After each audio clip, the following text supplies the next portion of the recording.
matter of Astrazeneca UK Ltd and Tesaro.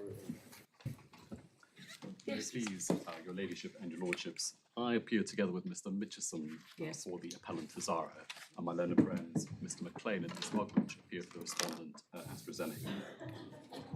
Your ladyship may be aware that a transcript is being taken of the hearing. I don't know whether it's your practice to break mid-morning or mid-afternoon or to go straight through, but I'm in your ladyship's hands. Generally to go straight through unless I get a begging request from an exhausted transcriber halfway through.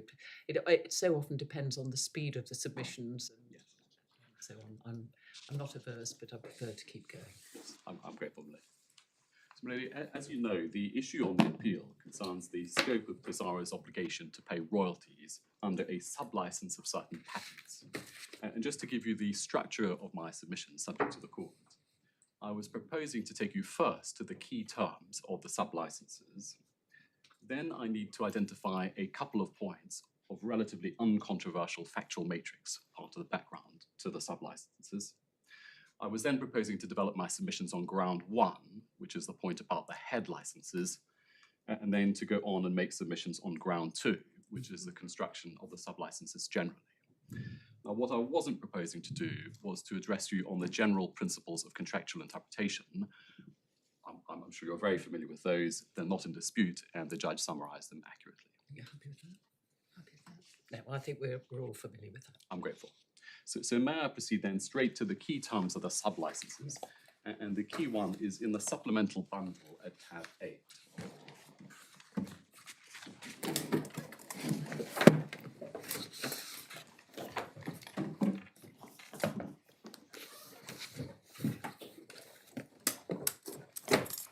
This is the Sheffield one we're using. Exactly the same. So as your ladyship obviously knows, this is the sub-license under the University of Sheffield rights. At the next tab, tab 9, is the sub-license under the ICR rights, but they're material identical and we don't need to look at the other ones separately. So if I could begin on page 115, in the recitals, what one sees the date of the agreement at the top. In the first recital, whereas under the terms of a license and collaboration agreement dated 25 July 2004, so that's a reference to the head license, made between Kudos, that's the predecessor in title of Astrazeneca, and the University of Sheffield, and that's all defined as the Kudos agreement. Sheffield granted Kudos the exclusive worldwide rights, including the right to grant sub-licenses to use the patent rights. And it points out that that expression is defined in the Kudos agreement. So even to understand that first recital in its entirety, you'd need to see the head license. And then it goes on to say, to develop and sell any compound which has been demonstrated to inhibit poly-ADP ribose polymerase PARP, the manufacture, formulation, use of method or treatment of which is covered by a valid claim in the patent rights, again, as defined in the head license. And then the other recital to which I draw attention is recital D, whereas Tesaro desires to obtain from Astrazeneca, and AstraZeneca is willing to grant to Tesaro an exclusive license under the above-mentioned patent rights, and so on. So it's a license under the patent rights as defined in the head license.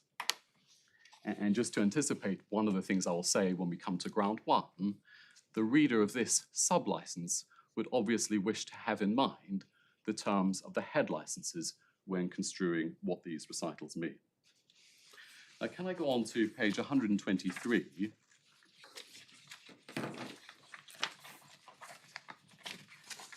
And just at the second hole punch, one sees clause 3.2, license. And this is the operative grant of the license to use the patent rights.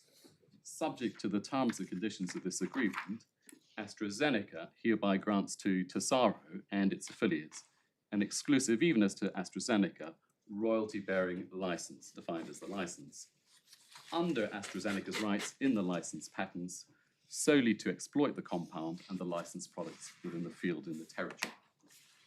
I'm going to go to the defined terms, which one needs to unpack that. But if I can first of all just glance at clause 3.3, the term of the license, or the exclusive license, Tesaro's exclusive position granted by 3.2 shall expire with respect to each separate licensed product on a country-by-country basis on the date when Tesaro's obligation to pay royalties with respect to such licensed product pursuant to 5.5 expires. So the license lasts for as long as the royalty obligation lasts. And I'll take you in due course to clause 5.5. But can I now unpack some of the defined terms that one sees in clause 3.2? And the first, can we go to page 119?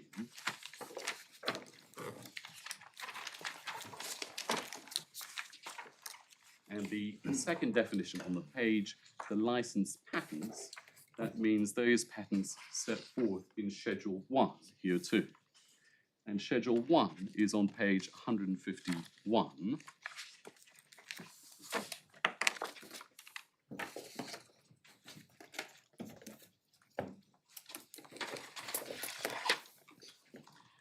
And one can see that there's a list of the case reference and the filing number.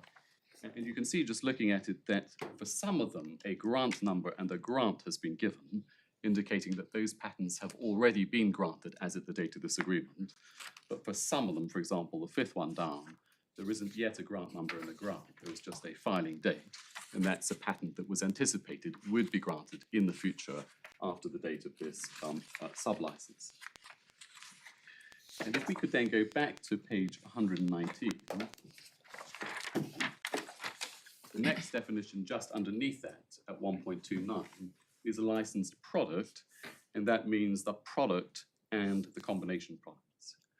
And it's common ground that one can forget about combination products. They don't make any difference.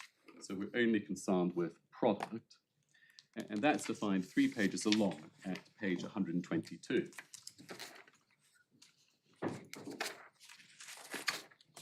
And it's the second definition at 1.46.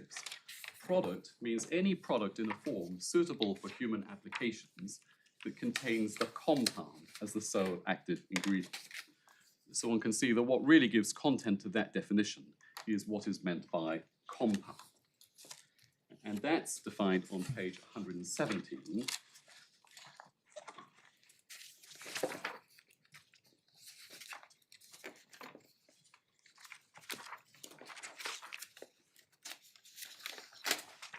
And it's just above the second hole punch.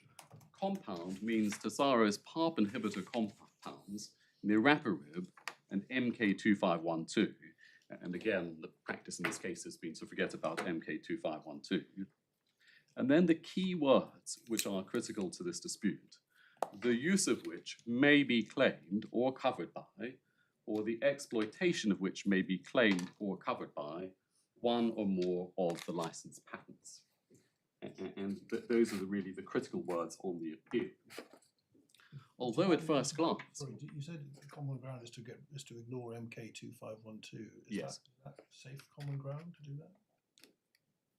The reason I ask is that one could imagine a situation in which, for example, niraparib is, the use of it is claimed or covered in patents, but the use of MK2512 never is, in which case it wouldn't fall within that definition on any. I think the reason it's been ignored is that I think that development wasn't ever pursued, and so it doesn't actually make any difference on the facts, whether it is or it isn't within the definition. But the point I'm putting to you Yes. is that it might have some relevance to understanding the clause. Yes, I can see in principle that might be so. One has to assume that these parties who have access to excellent legal advice haven't identified any difference that it makes. So one might think at first glance that the definition is talking simply about a physical substance. But then the question arises, why are those words, what we call the limiting words, beginning the use of, why are they there? And our submission, as you know, is that the purpose of this language is to make clear that the physical substance only counts as the compound if it falls within the scope of the licensed patents.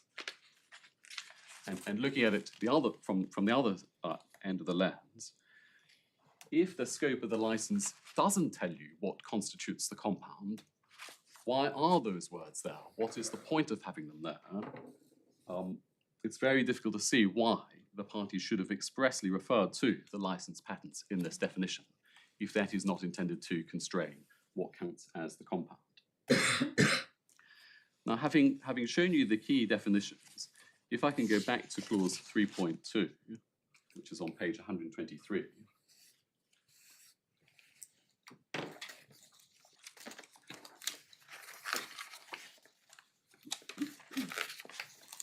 we submit that when you read this clause in the light of the definitions, what is clear is that the license that is being granted is a license that is coextensive with the license patents.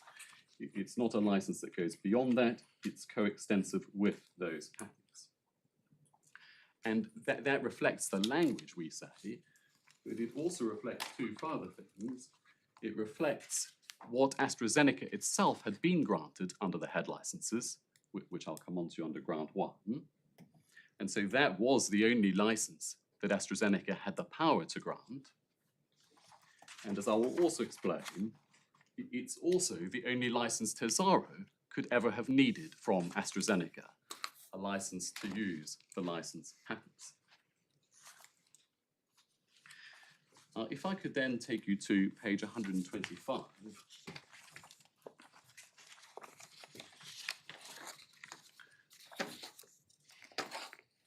This is clause 5, the consideration clause, and the first couple of provisions deal with upfront consideration and milestone payments, and we're not concerned with those. What we are concerned with begins on page 126, at the foot of the page, clause 5.3.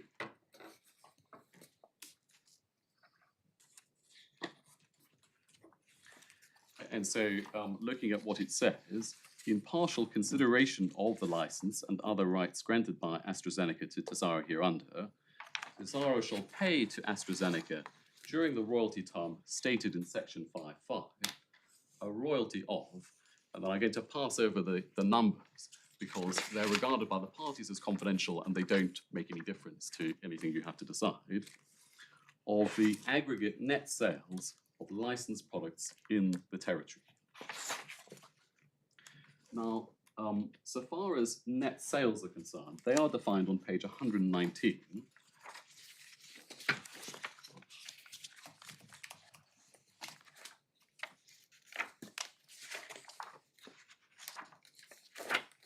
And it's just above the lower hole punch.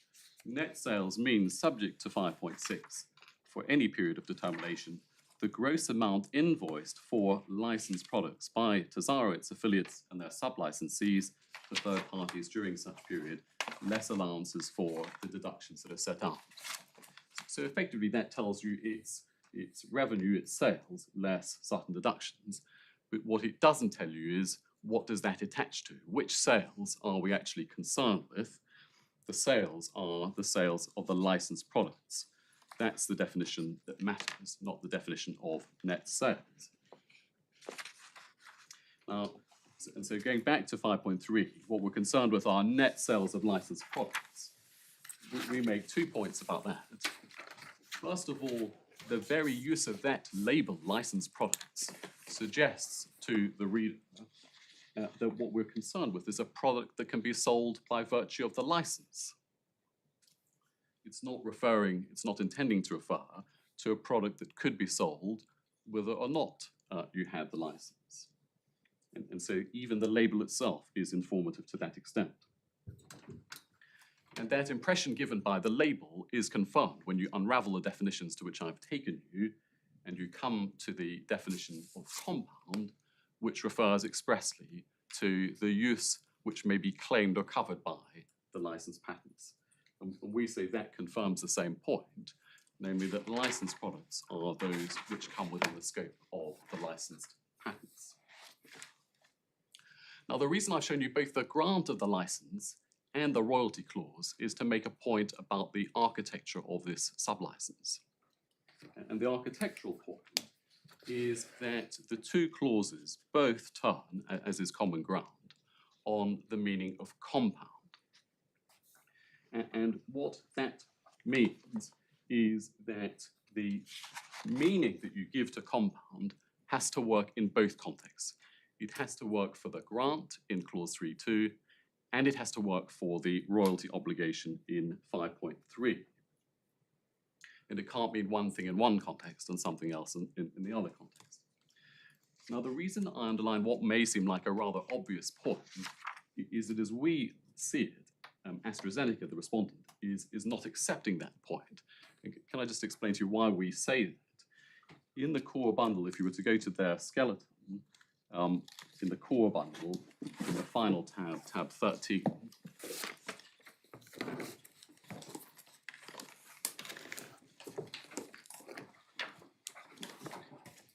it's page 177.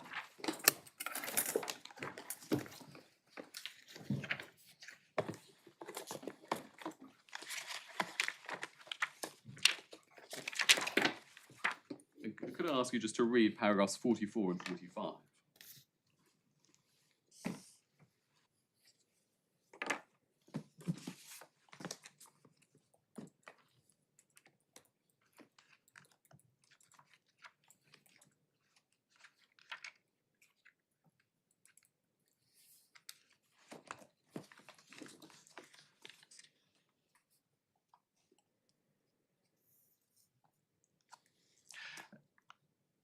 And so what seems to be being suggested is that there could be a difference between the scope of the license and the scope of the royalty obligation. Now, in principle, of course, that is possible. It's possible to draft a license which defines the license itself, a grant, in one way, but then says that the royalty will be payable on something that goes beyond that. That would be possible, certainly as a matter of drafting.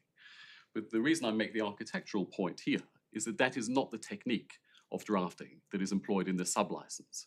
Because what is critical to both is the meaning of compound, and therefore that must mean the same in both contexts, and therefore the scope is the same, both of the grant and of the royalty. And that's why one has to make sense of it in both of those contexts.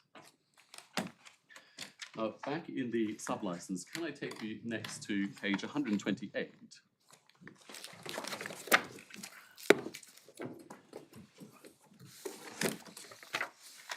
And this is clause 5.5, dealing with the royalty term, but as I showed you also, dealing with the term of the license itself.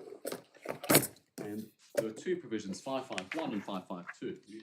551 deals with when the obligation to pay royalties starts, and 552 with when it ends.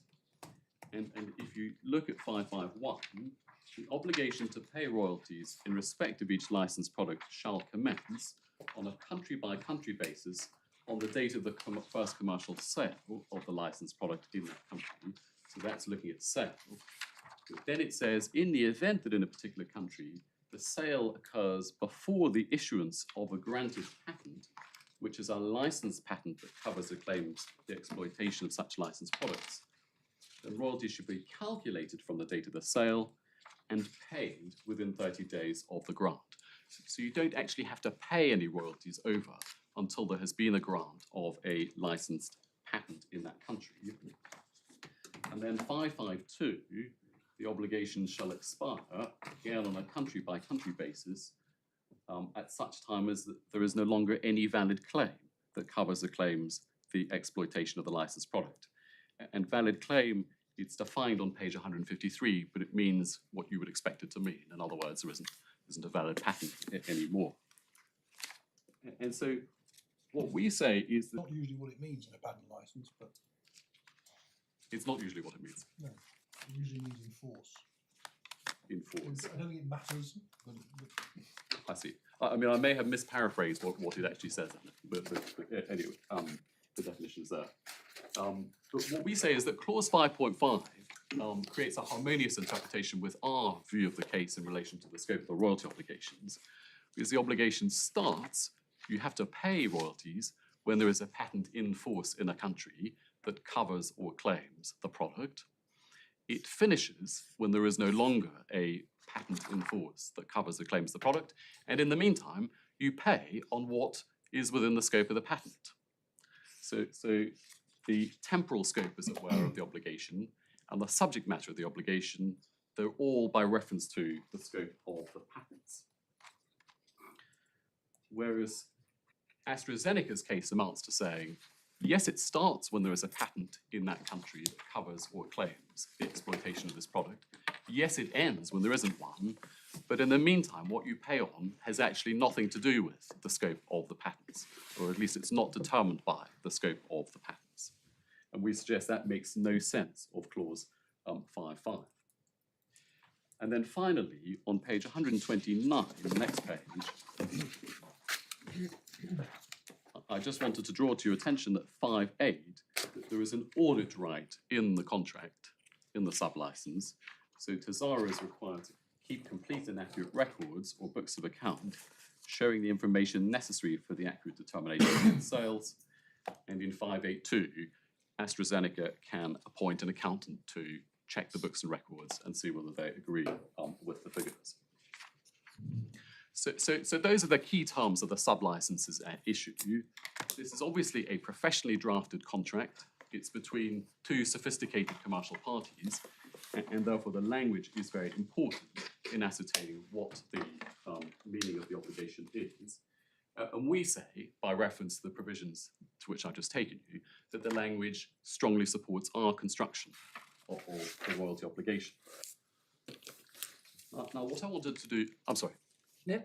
What I wanted to do next is to identify, principally by reference to the judgment itself, 2 points of factual matrix in the background that are not really controversial and are relevant to understanding what the sublicense means. Now, the first of those is that the license patents are all second medical use patents or method of treatment patents. So they are not patents in respect of niraparib generally, they're only for the specified claim uses. And the judge made detailed findings about this in the judgment, if I can just identify those for you. That's in the core bundle tab 5, and it's page 57.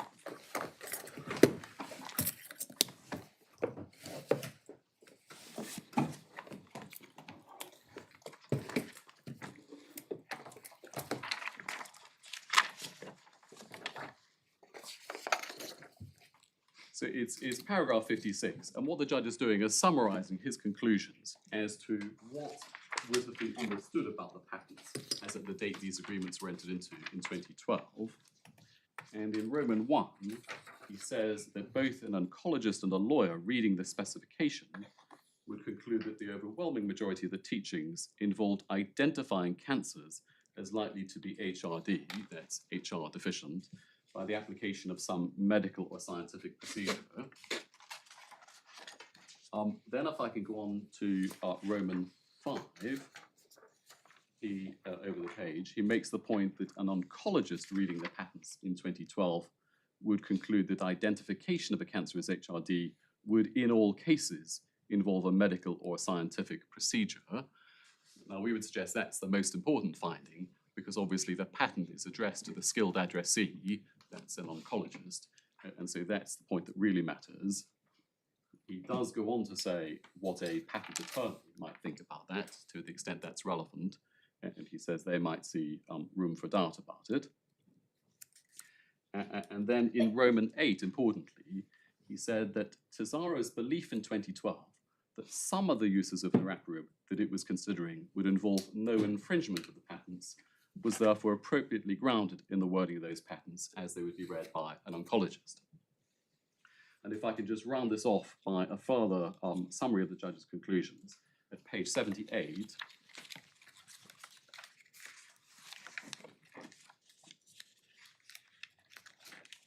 it's paragraph 137,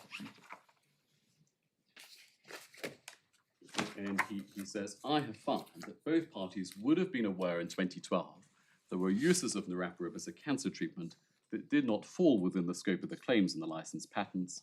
The way in which Tesaro would actually use niraparib wasn't fixed, since niraparib still had to undergo further testing, but I concluded that Tesaro had in mind the possibility of using niraparib in ways that would not infringe the licensed patents.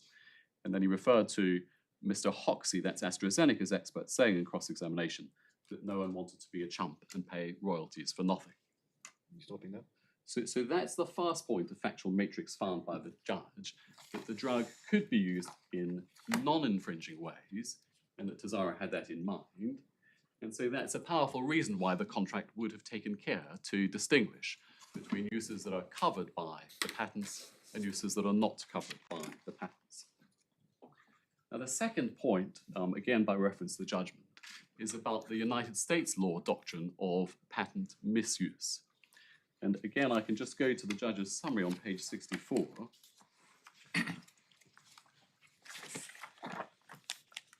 Sorry, page. 64. Thank you. And it's paragraph 82. And he summarizes the key findings. He says in Roman 1 that the inclusion in a patent license agreement of a royalty based on total sales and not just on sales of the patented product or process is capable of amounting to patent misuse, and whether it does will depend on a number of factors. Then in Roman 2, he says that there is patent misuse if the patent holder conditions the grant on the payment of royalties on products which don't use the teaching of the patent.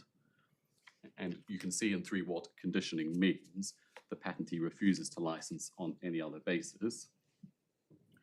And then in Roman 5, he says there will not be conditioning. So you're outside the abuse doctrine if a total sales royalty is agreed for the mutual convenience of both the patentee and the licensee.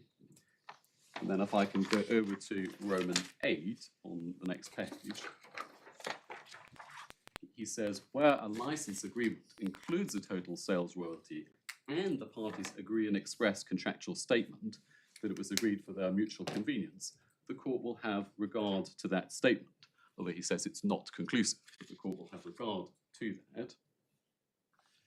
And then in Roman 9, he says, if the license agreements require Tesaro to pay total sales, there would be a risk it would fall foul of the doctrine of patent misuse. And he says that size of that risk is hard to quantify. But the point he makes in the final sentence is, if the parties had taken advice, they would have been told that the risk could be reduced but not eliminated by including a statement in the license agreements that any total sales royalty was included for reasons of mutual convenience. And again, just to round this off, at page 80 of the judgment,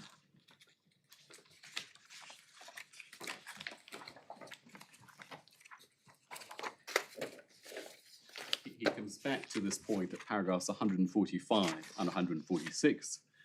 In 145, he makes the same points I've just taken you to. And then what he draws from that in 146, the factual matrix does therefore provide some indication that either, 1, the parties would not have wished to agree a total sales royalty because of the risk of patent misuse, or 2, that if they had agreed such a royalty, they would have stated expressly in the contract that it was agreed for reasons of mutual convenience, which they did not do. There is obviously no such statement in this contract. And so he says that's a consideration of some weight that points against his interpretation of the license agreements. And we obviously agree with that. And so that's another part of the factual matrix which we say strongly supports our case. In fact, the judge took the view that the language was against us, and that's something I'll come to underground too. But it's, in fairness to the judge, he did recognise that these points in the factual matrix could be said to support our construction. So that takes me, if I may, to ground 1, which is a point about the head licenses. And if I can give you the headline in relation to ground 1, we say there are 2 further points of factual matrix that inform the correct interpretation of the sublicenses. And the 2 points are these. First of all, the royalty in the head licenses was pay-to-infringe. And then second of all, it was Astrazeneca's policy not to make a profit on the royalty, but merely to pass on the cost that it incurred under the head license. So those are the 2 points that we add together as important factual matrix.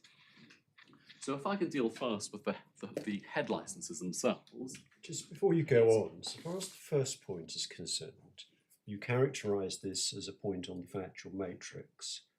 I'm a bit puzzled by that, because as you've pointed out, recital A expressly cross-refers to the head license.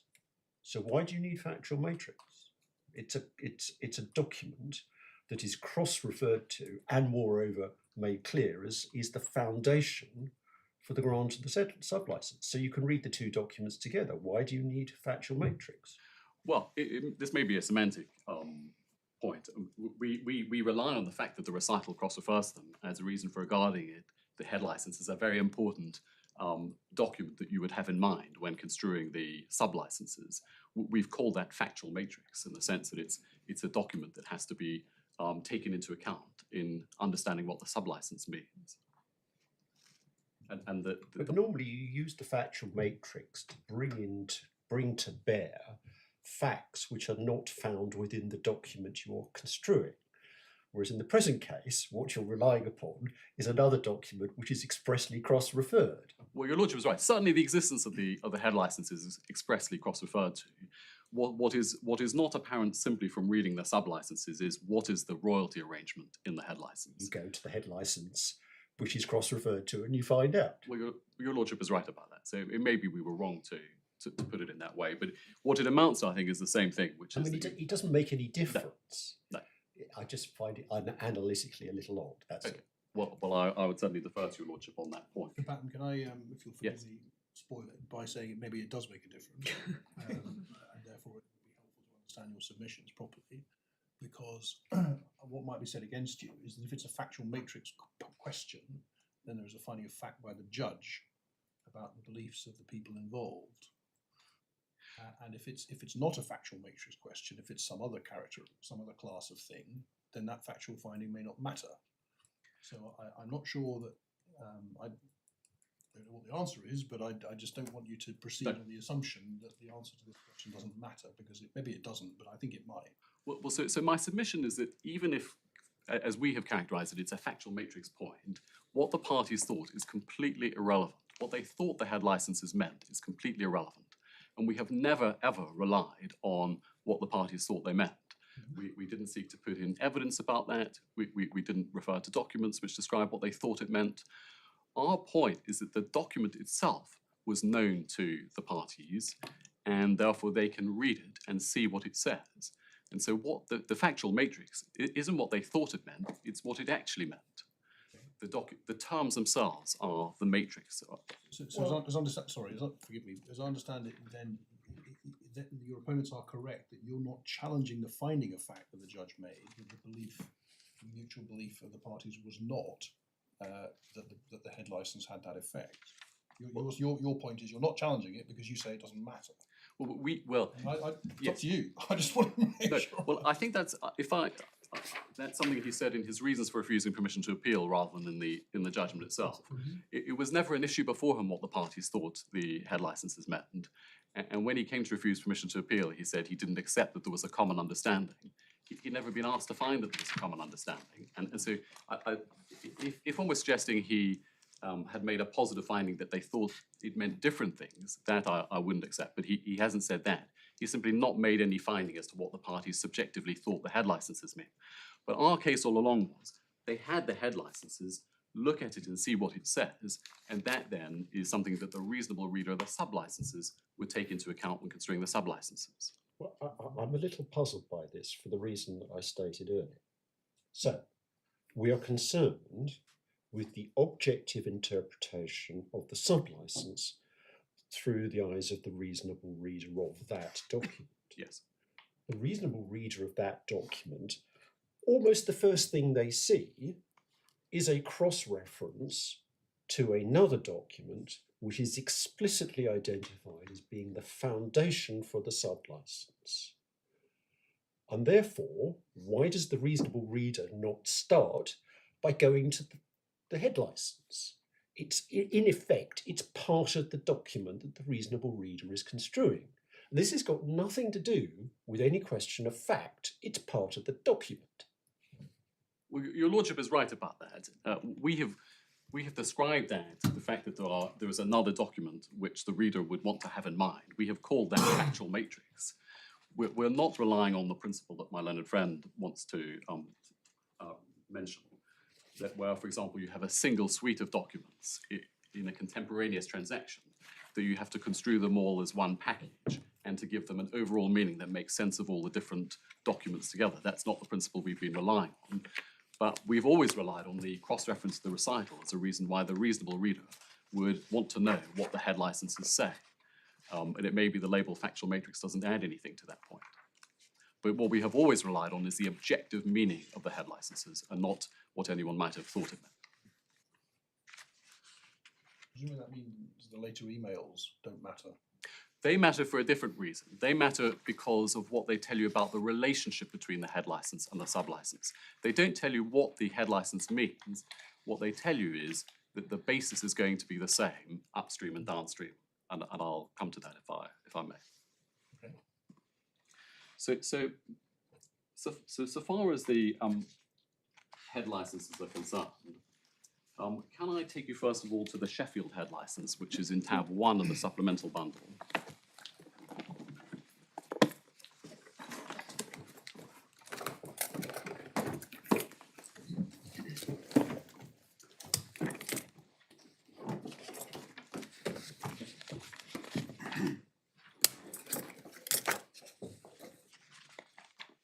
And if we could start on page 20, which is the grant.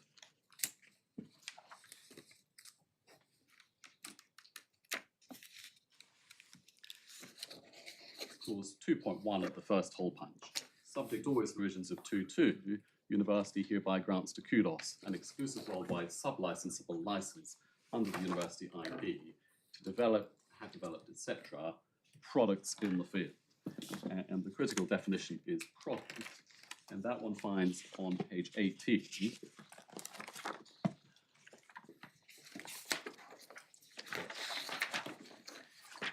And just at the top hole punch, product means all dosage forms of a pharmaceutical product for humans in which a PARP inhibitor is an active ingredient. Now, PARP inhibitor is itself defined on the previous page, page 17.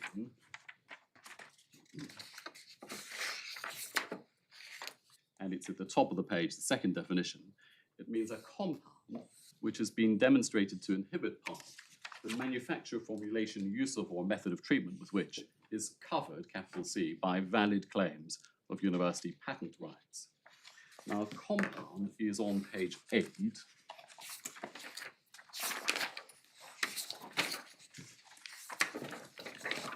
It's the second definition. And you can see that here, it's not actually very informative. It's basically a physical substance. It's a compound which includes certain features. And so the definition that really matters is the one at the foot of the page, which is cover, capital C. And that means that the development, making, using, or commercialization of a given product would infringe a valid claim of a patent right in the absence of a license under such patent right. And then just to complete that, on page 19,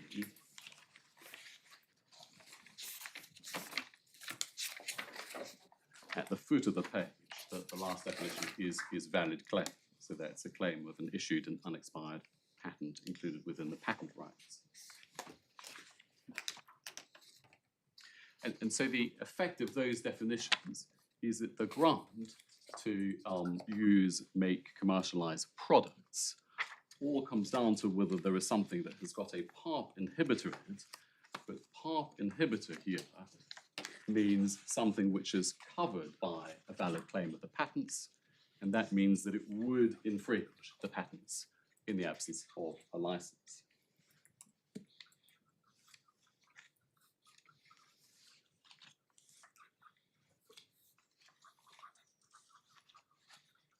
And then on page 23, one has clause 6, the payments provision.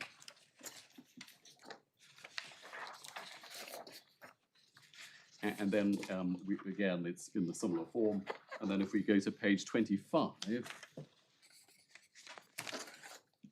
clause 6.4 is the obligation to pay royalty of blank net sales.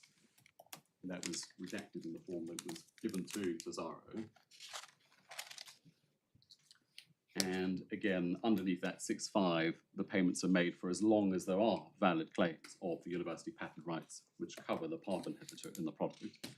And then just going to the definition of net sales, that's on page 15.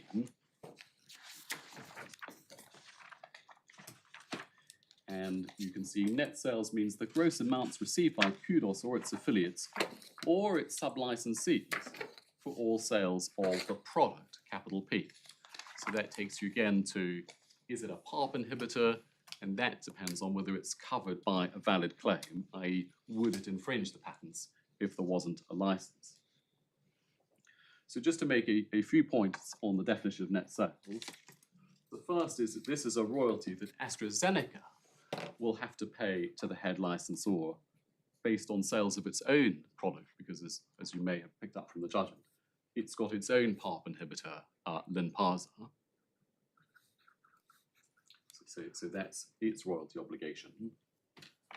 But secondly, it's got to pay this royalty not just on the amounts it receives for its own product, but also its sub-licensee sales. So that's on our sales of our competing product.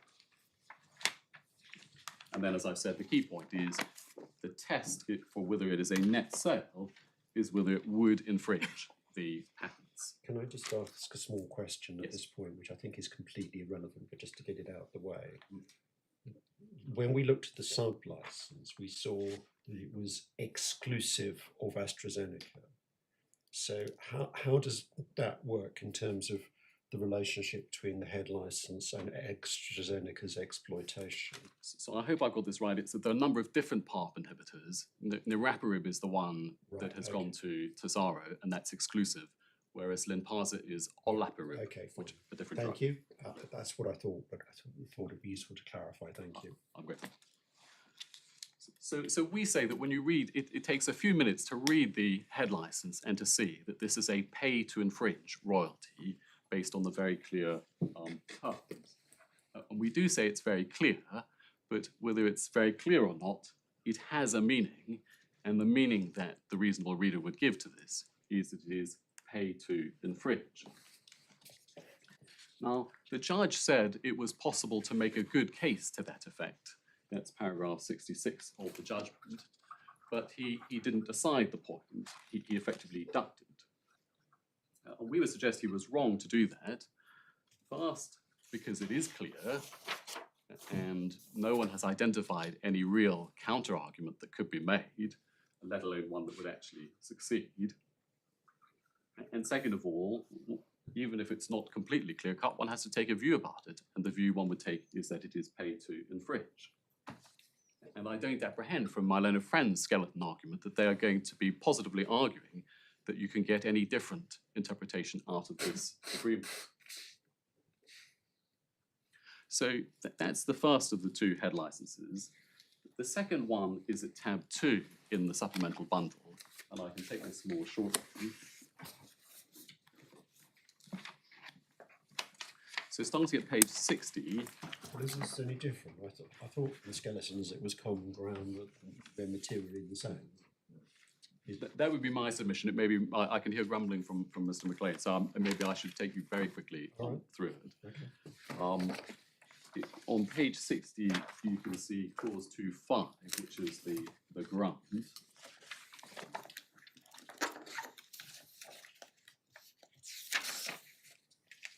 And that is essentially the same, and one can see that the key word is products. And if you follow down the definitions, and those are in the skeleton, so I won't do it again, they are exactly the same, the definitions of products.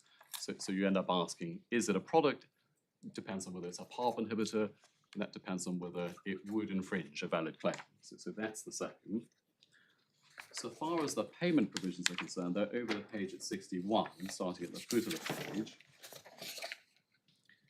And then on page 62, clause 5.4 and 5.5 are the main royalty provisions. And on the pleadings, it was accepted that these are the key provisions. And you can see it says, Kudos shall pay to the ICR in circumstances where Kudos has appointed a licensee to commercialize product other than under clause 2.8. Now clause, Which clause are we on? Sorry, I missed I'm it. sorry, 5.4.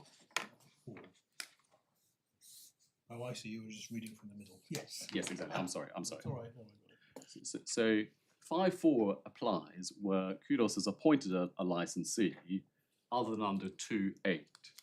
And 2.8 is where Kudos is in fact under an obligation to grant a sublicense. That you can see that at the bottom of page 60. That may be the point Mr. McLean has in mind, I don't know. But other than under 2.8, then the obligation is to pay blank net royalty income.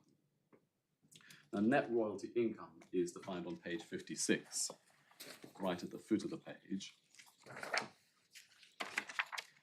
And it means sums due to be received by Kudos or any of its affiliates from a licensee appointed by them, which sums are calculated by reference to the sales volumes of the product as a percentage of the net sales, a similar definition.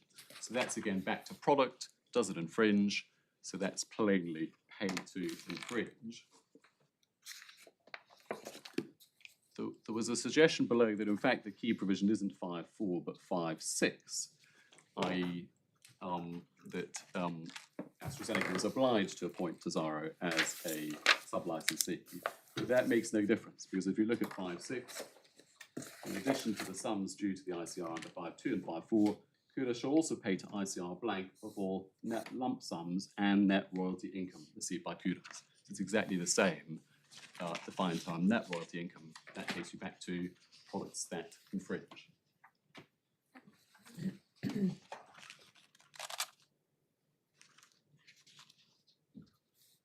Now, in relation to this head license, the judge didn't at least expressly even accept that there was a good argument that we could make about what it means. He simply didn't say anything at all about what it meant. And we say, for the same reasons, that either the meaning is clear, or at any rate, the meaning is pay to infringe, and that's part of what the reasonable reader would take into account. Now, the second piece of factual matrix are the emails that my lord. Just on these ones. So these, focusing on these licenses, you have this nice phrase, pay to infringe, beguiling, and bothers me a little. But just I'm just trying to think about how this actually would work, these terms. The pharmaceutical company sells a product to somebody, like not to a patient. Your client isn't, I assume, the licenses I don't think say this, you're not the ones who are actually using the drug to treat, to do the thing. You're selling a drug. Other people are going to do the thing. Yes. So when the drug is sold by your client, again, I don't know whether the license says anything about this, but there's a box of pills, and in the box will be a piece of paper which says what you can do with it. Now, for a box in which the piece of paper says the only thing you can do with it is the license, is the patented use, then I can see how that's an example of a clear case in which you're selling a product, which on your case is covered by the claims and would be an infringement if you didn't have a license. I can see that whether that's actually right, I don't know, it doesn't matter, but let's assume that. But what about a box in which the piece of paper says two things? It says you can do it for one thing and do it for another. I guess you would say that's a licensed product, but then you'd be paying a royalty on it even if it wasn't in fact used for the treatment. And what about a case in which there wasn't a piece of paper at all? Is it a licensed sale or not? On this license. Yes. How does I don't understand how what you just described to me answers those questions to make it obvious that this is a pay-to-infringe license, as you call it. My lord, may I ask my learned friend Mr. Mitchison to respond to you on that point, given that it's getting into more of an IP question. Okay, I mean, yeah. I think it's a contract question, but all right. It's up to you. I mean, obviously, Lord, at this stage, the only question is what is the obligation? And if we succeed on this appeal, there will be a further stage of the proceedings to determine what is actually the extent of the infringing sales, and that would be on a country-by-country basis. I understand, but what your case that you're putting, and I understand the point, is you say that the meaning and effect of this license is relevant to the question we have to decide. Yes. And what I'm trying to understand is the meaning and effect of this license. Yes. And my Lord, one of the points that the judge made was it's maybe difficult to calculate what is the extent of the infringing use. He made that point in the context of the sub-license. It may be the same, it's similar to the point your Lordship was making in relation to the head license. And that's one of the points I'm going to come to as to how one would actually go about quantifying. Are the difficulties of It's not just, it's not just about difficulty in quantifying, isn't it? Because part of your headline case is that the scope of one is the same as the scope of the other. Yes. So it's about understanding what, when it walks out the door, whether it's licensed or not. And if it's difficult, isn't that a point against it? Right, Yes. I'm not trying to hide it under a bushel. You're showing me this license, and I'm trying to think how it would work in the way you say it obviously means, and I'm puzzled at the moment, and that's why I'm asking this question. Yes. Well, if I may. One answer is you look at the marketing authorization. Yes. Because you can't legally sell pharmaceuticals, certainly in this country and indeed most developed nations, without a regulatory authorization. So in this country, you look at the marketing authorization, and the marketing authorization will be specific for a particular indication. And so you look at the marketing authorization, and that will tell you whether it's a use which falls within the patent claims or not. You can get into difficulties where you've got skinny labels, and I won't stop and try and explain to anybody who doesn't already know what a skinny label is, because it would take me 5 minutes, but Mr. Mitchison will be fully aware, as will Ms. Mogridge. But that's a potential complication which, so far as I'm aware, is not a matter with which we are concerned, because there are no factual findings about possible skinny labels, whether there are any, whether it would be relevant, and what the impact might be. Your Lordship was right about that. And ultimately, the language in the case of the head licenses certainly is terribly clear. You have to ask whether it would infringe. Now, when it comes to applying that language and ascertaining what is the extent of the infringement, it may be that the sort of arguments that Birss is raising will arise, but one can't find any way as a matter of the contractual language in my submission to get away from the conclusion that these are pay-to-infringe licenses. Well, that's your submission, I understand. Yes, no, indeed. Question, because what had occurred to me as I was listening to your submissions is that if your client sold some product that had a marketing authorization, as my Lord, of course, I hardly need to say my Lord's right about what he just said, but I'll say, just in case there's any doubt that I think the same thing that he thought. But what a situation which seems to me to be at least potentially realistic is that the licensee to this license sells product which has a marketing authorization which doesn't contain the one that this patents are all about. But down the line, somebody might use it for the patented use. So the question then is, was it an authorized sale by your client? Yes. And that's why one might say that that this license, not by your client, forgive me, because you're not the licensee under this one, but the licensee under this license. But the licensee might say, of course I am, because its use would be covered. But it wasn't the use that was labelled, stuck on it when it went out the door of your client. So it is about it's not just about difficulty in quantification and some sort of downstream thing. It's about understanding the scope of the licensed event. And you might well say, if you were the licensee in this case, no, my sale of that product was licensed. It was perfectly lawful because of the scope of this license. Yes. I mean, Well, that gets us into off-label prescribing, Exactly. as to which the licensee might also say, well, I don't care, because that falls on the shoulders of the prescribing doctor. And I don't need to be licensed for that, and nor do I need to pay for it. yes. Well, I will defer to Mr. Mitchison if I may. I mean, what one has to decide as a matter of contract, one has to decide what is the obligation. Is it pay to infringe or is it something else? Total sales might have been the argument advanced by my learned friend, although not actually being run. Clearly, it is pay to infringe.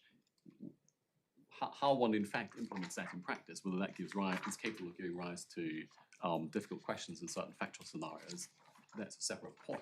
my submission, but there is no way that one can get away from the conclusion that that's what the parties intended, that it should be paid to infringe. Okay. May I move to the second part of the factual matrix, which were the communications about the relationship between the head license and the sub-license. And I was just going to show you very briefly the communications, since they're very short. They're in the supplemental bundle at tab 4, page 92.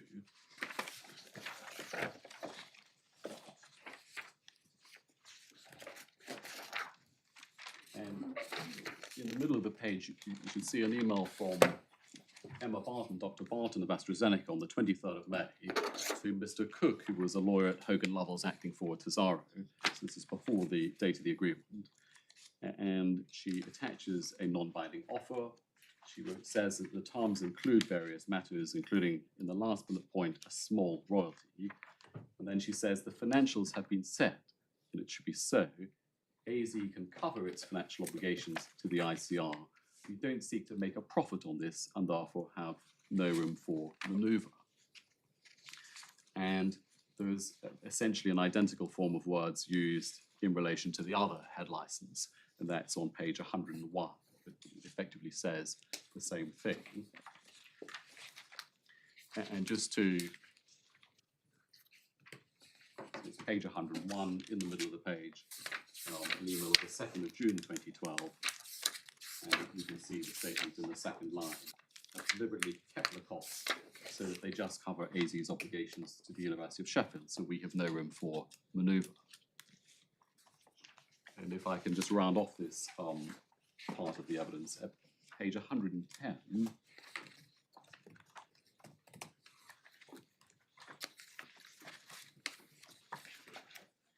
at the foot of the page, you can see an email from Mr. Mulder of Tesaro on the 20th of July 2012. And in the third line, he says, you're going to follow up on how we can fulfill the need to have the original agreements reviewed. So that's a reference to the head licenses. I apologise, I haven't found where you are. I'm so sorry, my lord. It's at page 110, right at the foot of the page. Right. And then just in the second line, he says, I believe you are going to follow up on how we can fulfill the need to have the original agreements reviewed. That's the head licenses. And then the eventual response to that at page 109.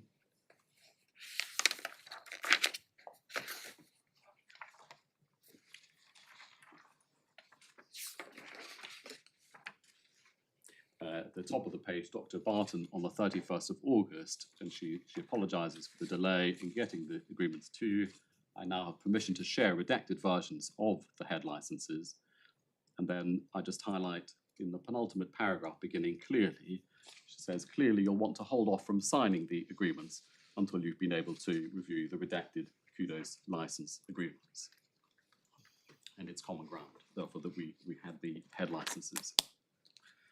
So what we extract from these emails is the communication that AstraZeneca's policy was not to make a profit on the financial aspects of the license, including the royalty, but simply to cover the costs upstream under its head license. And that only makes sense if the basis of the royalty is the same upstream and downstream. Now, the judge disagreed with that, and this is paragraph 72 of the judgment. He said, first of all, that this was just a negotiating position by AstraZeneca. I was trying to avoid any requests for a reduction in royalties. Now, that might have been Dr. Barton's motive in sending the email. She may have been hoping to forestall that kind of discussion.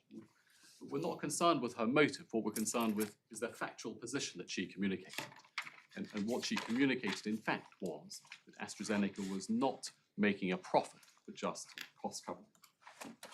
And that's either true or untrue as a statement of fact, and no one's suggesting it was untrue. And then the other point the judge made is that he said that this email didn't give sufficient detail about what the basis of the royalty is. And it's true that the email doesn't say anything about pay to infringe or not pay to infringe. That's true. But that misses the point because Tesaro had the head licenses themselves. as one can see from the final set of communications, clearly you're not going to sign until you've actually got the head licenses, and they were indeed provided. So the emails didn't need to say it's pay to infringe or it's not pay to infringe. That can be ascertained from the head licenses themselves. What the emails tell you is the relationship between the upstream and the downstream royalties, namely that they are going to be the same, because otherwise the statement of fact that there wasn't going to be a profit made on the royalties couldn't be true. And so we say that adding the head licenses together with these communications about AstraZeneca's policy further strengthens the reasonable reader's conclusion that the basis for the royalties in the sub-licenses must have been only to pay on patented usage.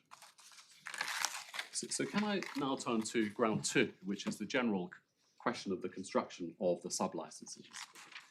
And I want to deal head on, first of all, with one of the judge's 2 objections to our construction, which is that the defined term compound uses the word may.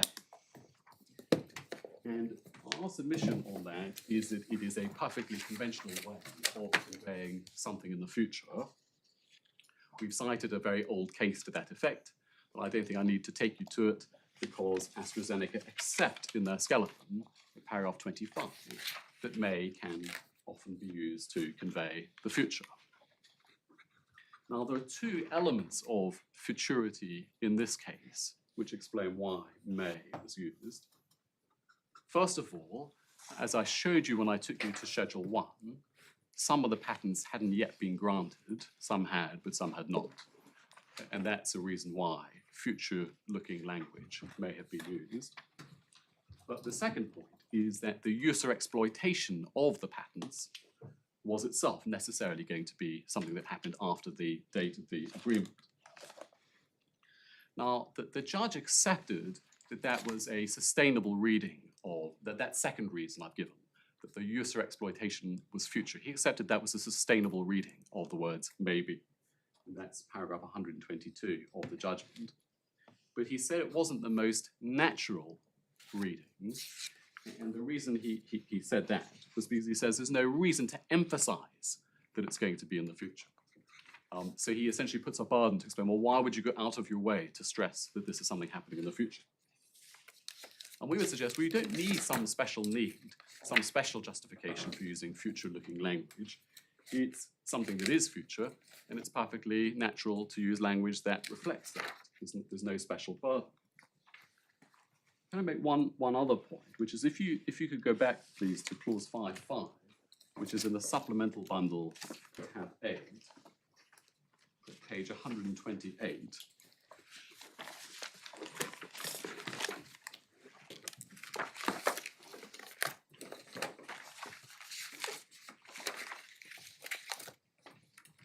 What one can see in clause 551, again, future-looking language. Tesaro's obligation to pay royalties shall commence on the date of the first commercial sale. And then having used that future-looking language, it then uses the language of covers or claims. It doesn't need to replicate the future-using language again. And similarly in 552, Tesaro's obligation shall expire on a country-country basis when there isn't a valid claim that covers or claims the exploitation. So this is a contract that naturally reaches to future-looking language where appropriate. And it's used the word shall in 5.5, it's used the word may in the definition of compound, but that doesn't matter. I mean, I understand the point you're making on the meaning of the word. Yes. I see that. I don't see how it helps you. Why does reading that word may be having some future aspect of it help? Yes. Well, the judge's objection is why doesn't it say would or something that's very certain? He would say, like in the head licenses, would infringe. He says it doesn't say would infringe, it says may infringe. And that language, he suggests maybe language of uncertainty, or at least that was the argument being put by AstraZeneca, that it's more of a probabilistic question as to may do, it may not do. And we say, no, it simply means it may hereafter be covered or claimed by the licensed patents. So that Yes, it so isn't let's any assume different from would. I think what I'm trying to ask you, it's my fault, is let's assume it meant may hereafter. Yes, After. yes. How does that help you? Well, then the definition of compound means, have you got the wrapper and is it being used, or will it be used within the scope of the patents? Doesn't it mean it's the bit that's what I'm struggling with, because you can define anything as being something which will hereafter have something happen to it, but it doesn't mean that you haven't. You're saying that you're only referring to that compound in the context in which that thing has happened. Well- I could say I will define you as a person who may go to the pub tomorrow. You're still the same person, whether you go to the pub or not. But you only have to pay royalties if you're using the compound, Yes. and it only counts as the compound if there is a use which may or will be claimed or covered by the patents. So if you have the wrapper but it's not being used in a way that is claimed or covered by the patents, it's not the compound for the purpose of this contractual definition. That's a bit I don't understand. I mean, you're still. I'm sorry to. I mean, if I thought of a more sophisticated example, I'd have given it. But if I define you as a person who may do something tomorrow or will do something tomorrow, you're still the person, and I'm not necessarily referring to you only in the context in which that happens, even though I'm defining you as a person who will do it tomorrow. Well, if That's, I think, what I'm trying to put to you. I understand, Lord. If you could go, if you have the definition of compound open at page 117, I mean, the effect of your lordship's question would be that the definition should simply say compound means Tesaro's PARP inhibitor niraparib, full stop. Right. And it's irrelevant how it's used. Yeah. And that's obviously not what the parties did. And indeed, that's not either the judge's interpretation or Astrazeneca's interpretation. And we thought before the trial it was Astrazeneca's interpretation, but they disclaimed that. There is a restriction. It's not just niraparib that is the compound. It's niraparib if it satisfies the rest of the definition. And it will only satisfy the rest of the definition if it's being used within the scope of the patents. Well, but it is whatever it's called, niraparib. It's still niraparib, and niraparib has been claimed, so it's niraparib, and that's why I'm worried about this MK2512 thing, because perhaps what this wording does is it covers niraparib because we know niraparib was covered by a licensed patent, and maybe it wouldn't have covered MK2512 unless MK2512 was in fact covered in the end, and it never was. So the wording does work. It does performs a function. It's just that on the facts of this case, the function doesn't matter. Well, I think what your lordship may be putting to me is that these words, the use of, are just a commentary, as it were, or a statement of something which happens to be true, but doesn't affect the operative effect of the definition. Yes. And Well, I don't know. I'm not trying to do anything particularly, but I'm trying to understand what these words might do, and I still don't understand why they might not be simply a way of characterising what the product is that you're covering. well, there's no uncertainty about what niraparib is. Everyone knows what it is. I mean, it's a very specific product. It's a PARP inhibitor. Presumably, it's got some chemical Yes. formula which is very clear. So there's no reason at all to add this language simply as a kind of a reminder or a commentary. And as I say, that is not AstraZeneca's construction. It's not the judge's construction, because everyone accepts that that would not give sufficient. The parties have gone out of their way to add this tail piece to the definition. And the reason they've done that is because we say, because they're not simply talking about niraparib as a compound, they're talking about it only insofar as it is within the scope of these patents, not niraparib generally. I understand. I know that's what you're. Yes. I understand that's your gaze. What I'm still not clear about is why this futurity point, why it helps. Is really where I'm coming from. It's because the judge was concerned, well, why doesn't it just say the use of which will be claimed? And I think, reading between the lines, if it had said that, he would have said, well, that's clear. If it's within the scope, then it's within the scope. And he says, well, may is a surprising word to have used instead of will or would. Is claimed. I think he would have been. I'm not worried. Dare I say, not inappropriately. I'm not worried about the judge. I'm No, interested no, no. in your case. Yes. So I think it may be that if it said is or it said would, we wouldn't be here. What is said by AstraZeneca to create an ambiguity which detracts from our case is the fact that it doesn't use that language. Instead, it says may. And so their argument at the trial was that means if it's 20% or 30% likely to be covered by the patents, it's in. But if it's something less than that, some other percentage lower, it's outside. I'm not going to keep going because I don't want to take up time. But I think what I'm not conveying, I'm failing to convey what I'm trying to convey, and I apologise. I'll have one more go at it. What I'm putting to you is that even if it said is, you wouldn't win. That's what I'm putting to you. Yes, no, I understand that. And Okay. and I respectfully suggest that would be a Well, I wrong understand, conclusion. but I'm trying to understand the reason Yes. why. And the reason that would be wrong is, in my submission, that would involve giving no meaning to this language. It would suggest that the parties had simply included an interesting description in the definition, rather than something that actually tells you what is counting as the compound for the purpose of this contract. That's my submission. So to formulate your submission by reference to contractual principle, what you say is, as an elementary principle of contractual construction, you give effect to words used in the agreement. You don't treat them as having no effect. Exactly.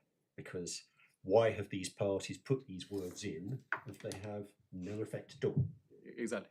And I would add, forensically, that's why the argument that it just means niraparib was disclaimed by Astrazeneca at the trial, and instead they put forward a different argument, which the judge also rejected. So can I go next to what the judge decided the word may was seeking to achieve in this definition? And for this, I was going to go more closely to the judgment. So it's in the core bundle, tab 5, at page 77.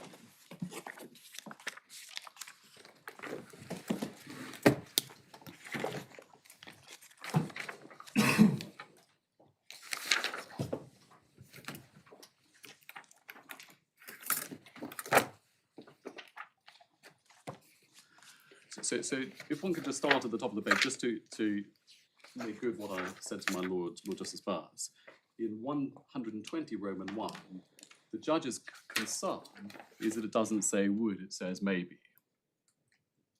So the implication is if it had said would or is, then he would have been satisfied at least on that front. And then if I can go on to page, I'm sorry, so I took you to the wrong page, that's on page 75. But on page 77, he deals with the maybe point. And at 132, he says he agrees with not referencing a measurement of probability. That was Astrazeneca's argument below, but it's not pursued. And then he says it's possible to read the words maybe as referencing a different kind of possibility. And then in 133, he says both parties would have been aware that their second medical use patents, AZ had no power to grant a general license to use or exploit niraparib.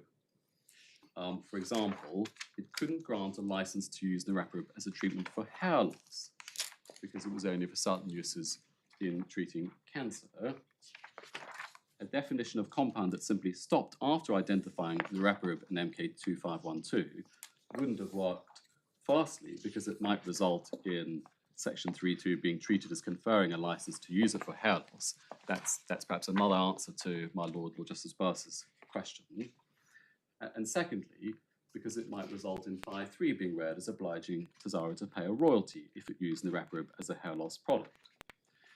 And then he says, in my judgment, it's this distinction between licenses AZ had power to grant and license it couldn't grant that is being referenced by the addition of the limiting word. So he's seeking to come up with an explanation for it.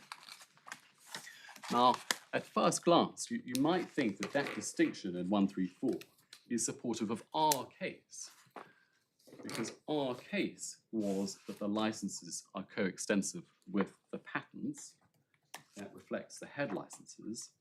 And so if the judge's distinction is being observed, that would suggest that the only license that's being granted is a license coextensive with the patents. But in fact, the judge relies on this point against us, and he rejects our case by reference to this reason. And we would respectfully suggest that it's not easy to understand. The point the judge has just made in 133, in the second line, is that AstraZeneca had no power to grant a general license to use or exploit niraparib. He makes the point that the rights come from the head licenses, So those are the licenses that Astrazeneca had the power to grant. And yet he's saying it goes beyond the license patents. It's some wider license that has been granted. Now, what is that wider scope that the judge thinks has been granted by the sub-licenses? The only example he gives in 133 is that it doesn't cover hair loss. So that's one thing we do know. But that tells you what it doesn't cover. What does it cover positively? And you don't get a very clear statement in the judgment formulating that, which we would suggest is a point against the judge's construction in any event. But there are two paragraphs of the judgment which, when one puts them together, indicate what the judge had in mind. And the two paragraphs are, first of all, paragraph 2, right at the start, on page 47.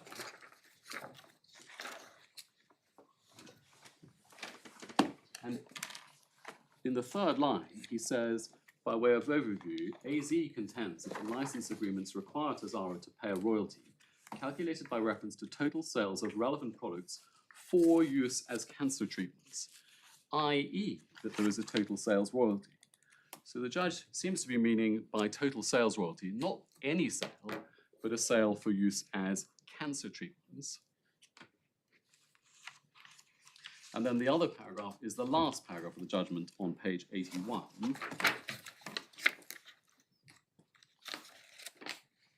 Paragraph 152, he says, there is no suggestion Tesaro has been selling Zedula for a purpose that includes anything other than as a treatment for cancer.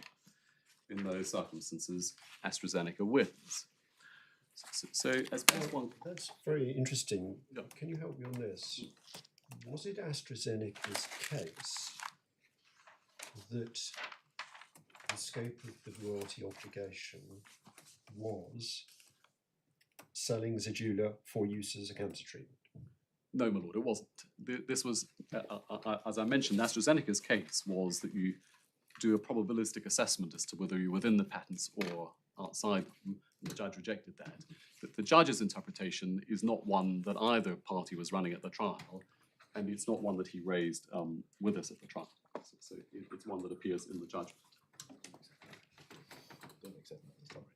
My learned friend is telling me that he doesn't accept that, but so I'll leave him to make that point. Now, Well, presumably one could find the answer by looking at the pleading.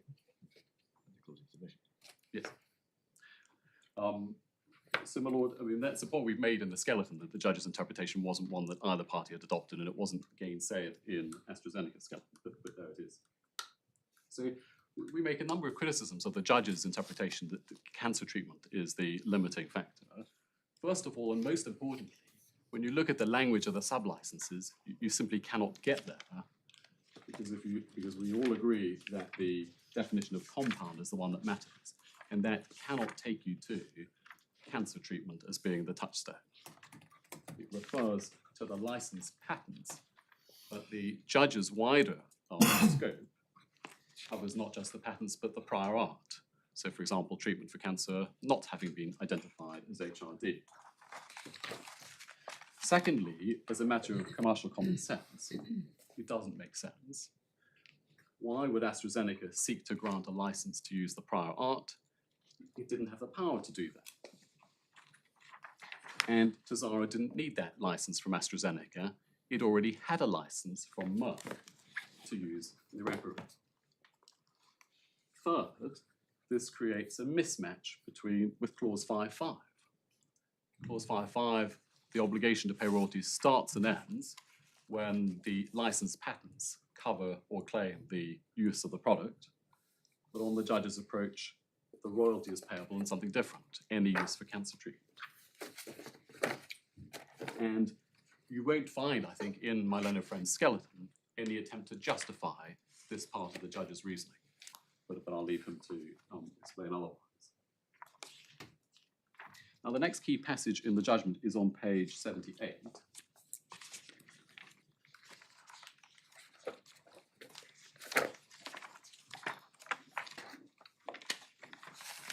Paragraph 137, I've already taken you to the first part of that.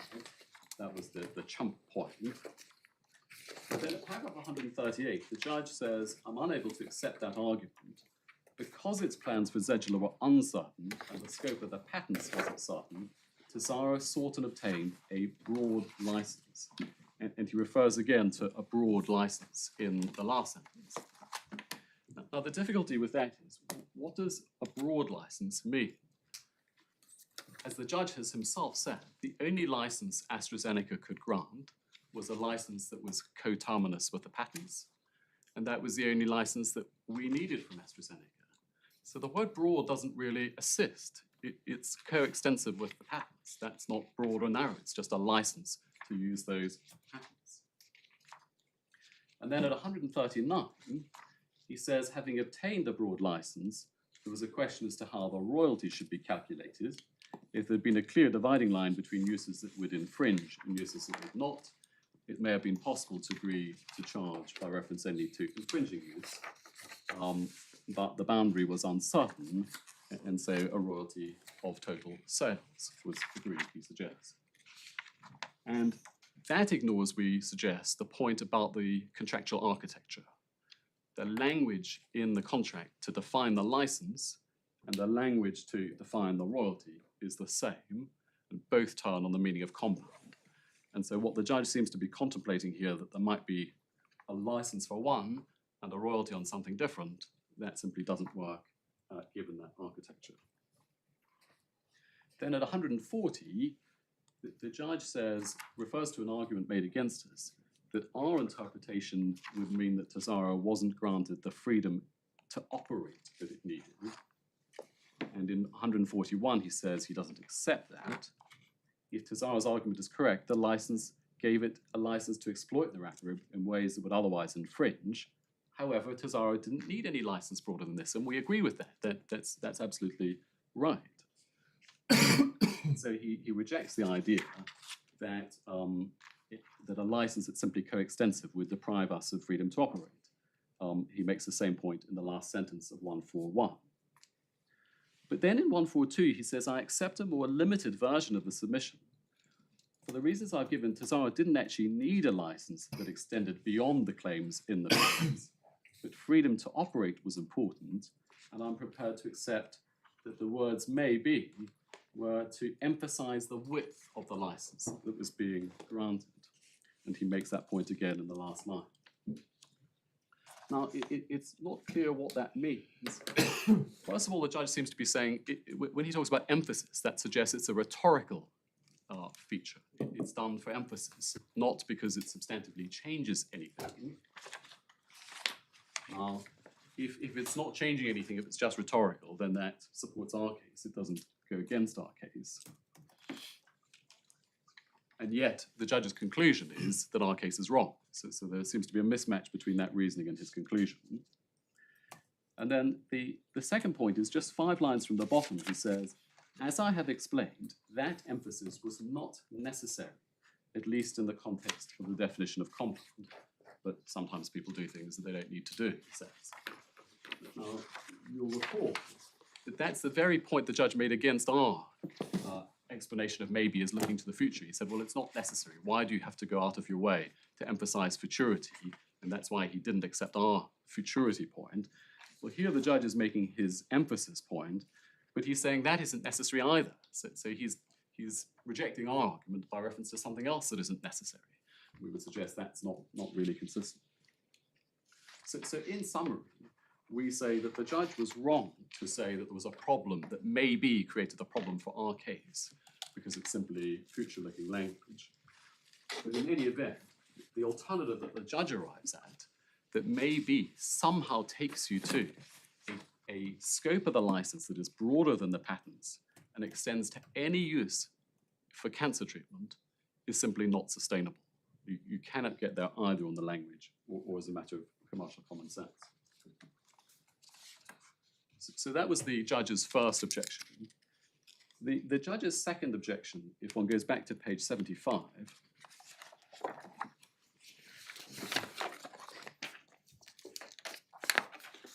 and it's at the top of the page, 120 Roman 2 is his second objection. And this is that there are difficulties with ascertaining whether a particular consignment of niraparib is to be used in a manner that would infringe. You couldn't know whether any particular box will be used for that purpose, and therefore some contractual mechanism is needed to determine the question of use. I'm sorry, my lord, I was just on 120 Roman 2. Yeah, thank you. Now, we respectfully say that the judge was wrong to rely on this as a point against us, and we make 4 points.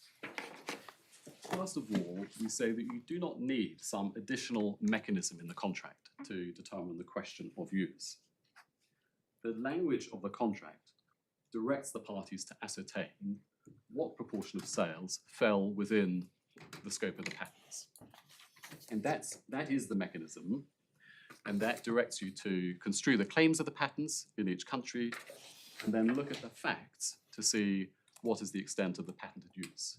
And there isn't anything else that the contract needs to say about that. Now, one of the points that the judge made against us at paragraph 123 was he said, well, that would involve you having to look continuously at patents in 26 different countries. And that's true. We agree that that is inherent in the exercise. As we pointed out, clause 5.5 already has that kind of monitoring inbuilt within it, because you have to know when does the patent start and when does it end. Now the judge says, well, that's not a lot because you only need the 2 dates, the start date and the end date, whereas this would require monitoring for the purposes of quantifying the license, and that's true. But since you won't know when the start date and the end date arrive, there's got to be some element of continuous monitoring anyway.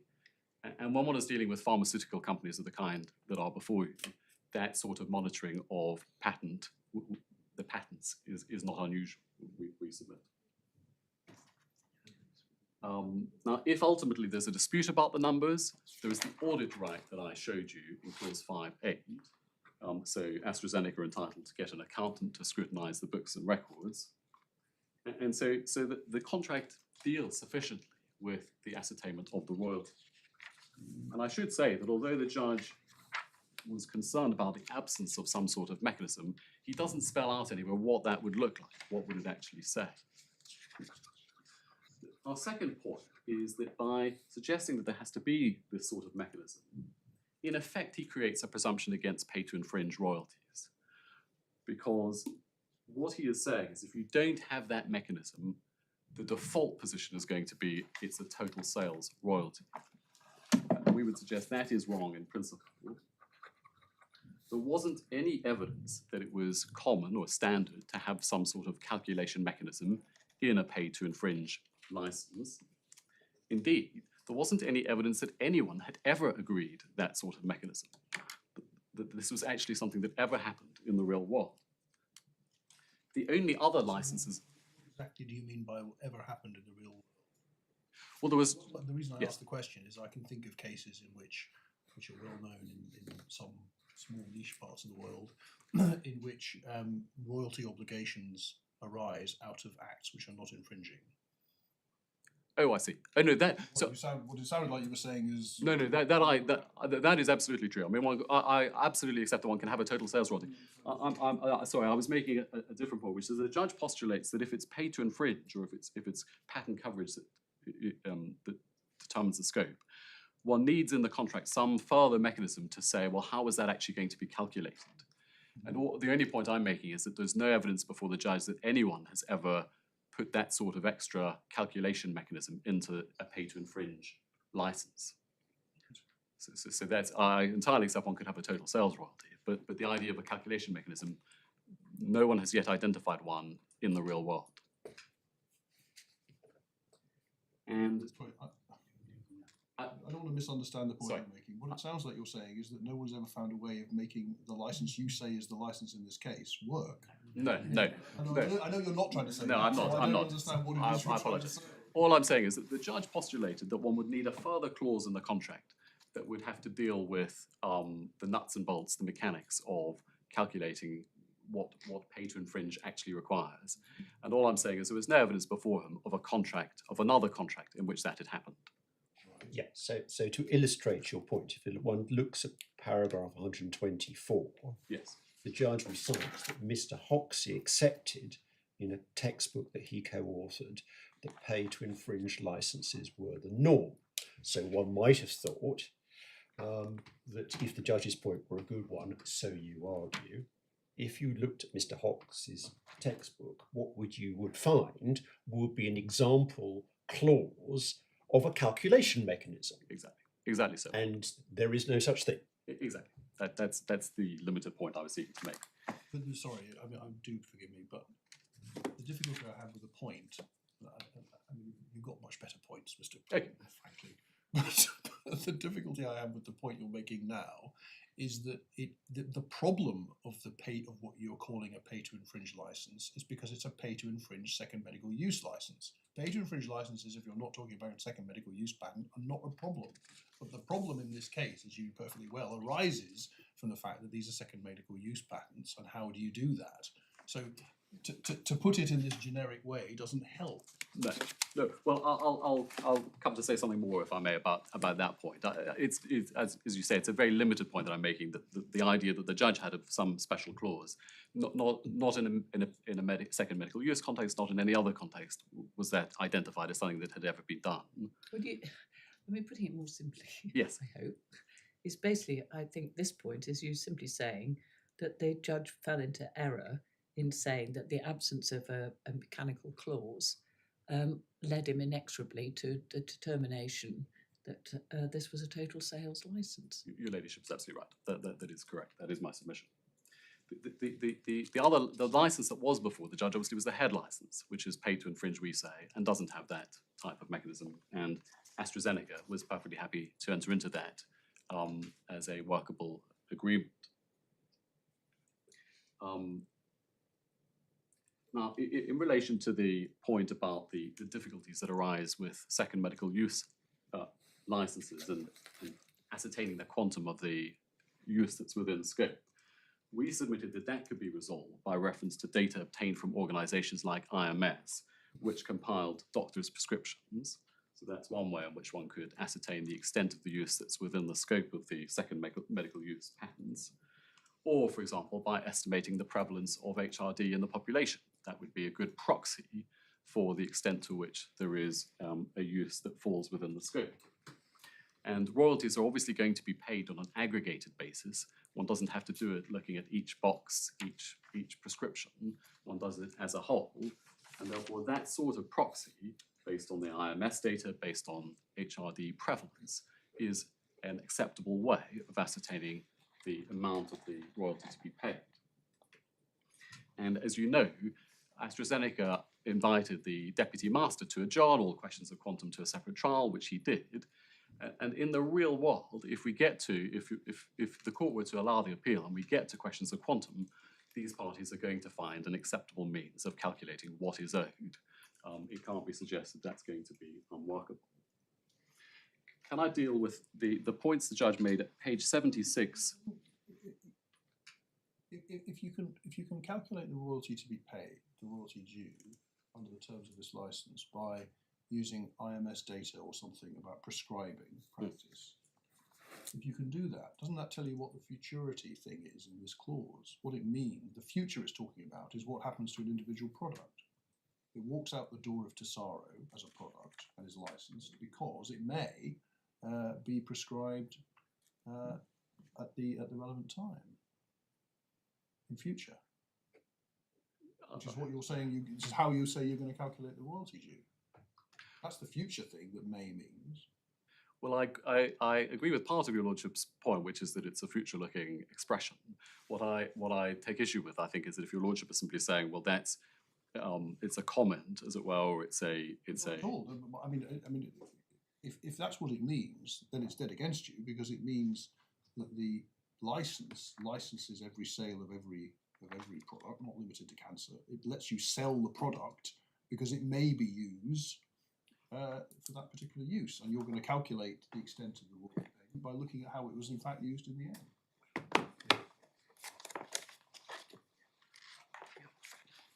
Well, my lord, I think we may be back to the debate as to what is the purpose of putting that language into the definition,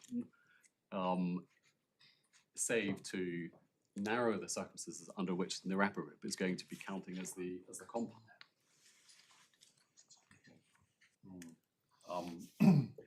Well, I was just going to. Yeah, but I mean, sorry.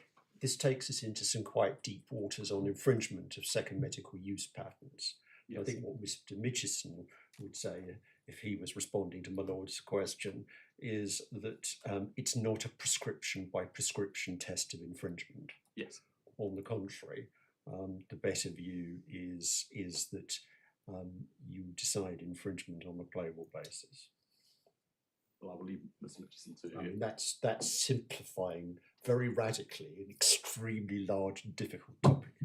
Yes, and I'm sure your lordships have in mind that this is a contract. Well, one of the major markets was the United States, and that's why we had the evidence about the US law doctrine of patent misuse, which the judge accepted these parties would very much have had in mind because that was a major market. And the problem doesn't arise there because Exactly. you can have a method of treatment claim. Your So lordship's all of exactly these right. problems that we have in Europe with the second medical use patents go out the window in the US because they've got a rational patent system in this regard. You claim the method of treatment and therefore you know without any difficulty. Exactly. So I was just going to address the point on page 76 at paragraphs 126 to 128 and indeed 129. And what the judge does here is to look at how Tesaro has actually been paying and to use that as a point against our construction. And obviously the first point on that, which the judge acknowledges in paragraph 129, is that what a party does after the date of the agreement simply isn't admissible to interpret it. One has to look at what the agreement says read in its context. So this isn't actually relevant.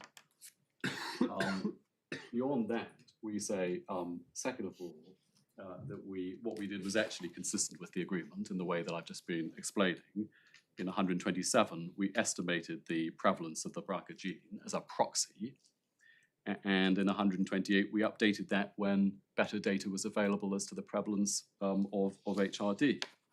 And we will be saying, if we reach the quantum stage, that those were perfectly sensible ways of ascertaining on an aggregate basis how much had to be paid. And we were either right about that or wrong about that. The judge hasn't decided any of that. And so these are not points against our construction. So that was the judge's second point, the absence of a calculation mechanism, and we say that also wasn't a point against our construction. So may I just briefly draw the threads of our case together? We say our construction is supported by the language and by commercial common sense. So far as the language is concerned, the critical definition is compound, and those words that limit that definition are there for good reason. They are intended to limit what counts as a compound to niraparib when it is used within the scope of the patents. The only competing construction on the table in this court is the judge's construction, which Astrazeneca supports, which is that in fact there is a license to use niraparib for any form of cancer treatment. That's a license which AstraZeneca had no power to grant and which we did not need from AstraZeneca and which cannot be the effect of the language. The other key point on the language is that our construction works harmoniously with 5.5, the start and the end. They all work harmoniously together. In relation to commercial common sense, our construction means there is consistency between the sub-licenses and the head licenses, just as Dr. Barton said that there would be. That's important because the royalties that AstraZeneca is paying under the head license includes sales by Tesaro, the sub-licensee. And finally, the doctrine of patent misuse, as the judge rightly recognized, is a further point in our favor. And if you agree with our submissions in relation to the language, then that would strengthen our case yet still. So this isn't a case, we say, where the language and commercial common sense point in different directions. Rather, they all point in the same direction. Unless the court has any questions for me, I was now going to hand over to my learned friend, Mr. Mitchison. No, thank you very much. Yes. Well, I just wish to address 2 points as briefly as I can. I think they've already been foreshadowed.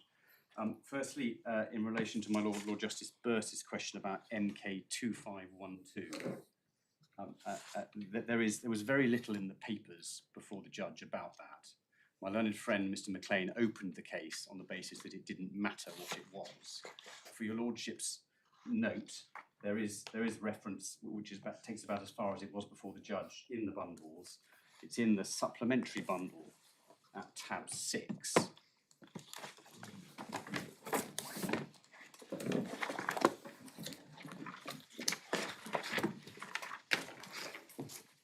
And this is the Tesaro prospectus, the investor prospectus that we refer to in our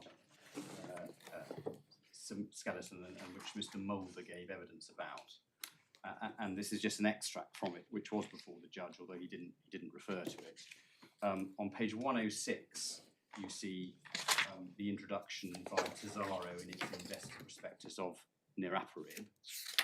That's formerly known as MK4827, and your lordship may be familiar, and your ladyship may not be, but MK with a number after has in pharmaceutical circles traditionally denoted a drug that's been developed by Merck, and one of their development drugs, and you can see that there is then a reference that it was developed by Merck. And then on page 107, in the first paragraph, Tesaro explained that they have entered into a license agreement with Merck, under which they obtained the worldwide rights to certain products, and that is to say Niraparib, which is line 3, and a backup compound, MK2512, for all therapeutic and prophylactic use in humans.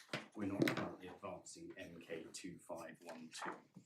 So that was the extent to which the evidence went as far as the judge was concerned, and I don't think I can take it any further, my lord. It was, as I say, my learned friend didn't rely on it when he opened the case for Astrazeneca, and that was the material there was before the judge. In terms of the questions my Lord Justice Birss had on the head licence, they have, with great respect, been answered by my Lord Justice Arnold's point made to my learned friend. And perhaps could I just take the court to the pleadings, and in tab 9 of the core bundle,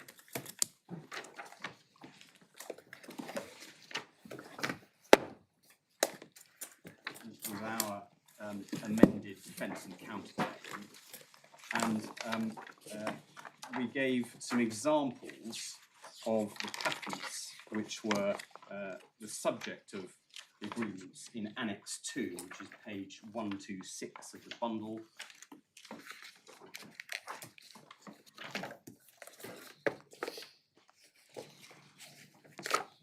And I hope the court can see that we just summarised some of the claims, and you can see in number 1, for instance, is a US patent. That's a US patent granted to ICR, and it is, as my Lord Justice Arnold referred to, it's a method of treatment of cancer in an individual comprising identifying a cancer cell obtained from, etc.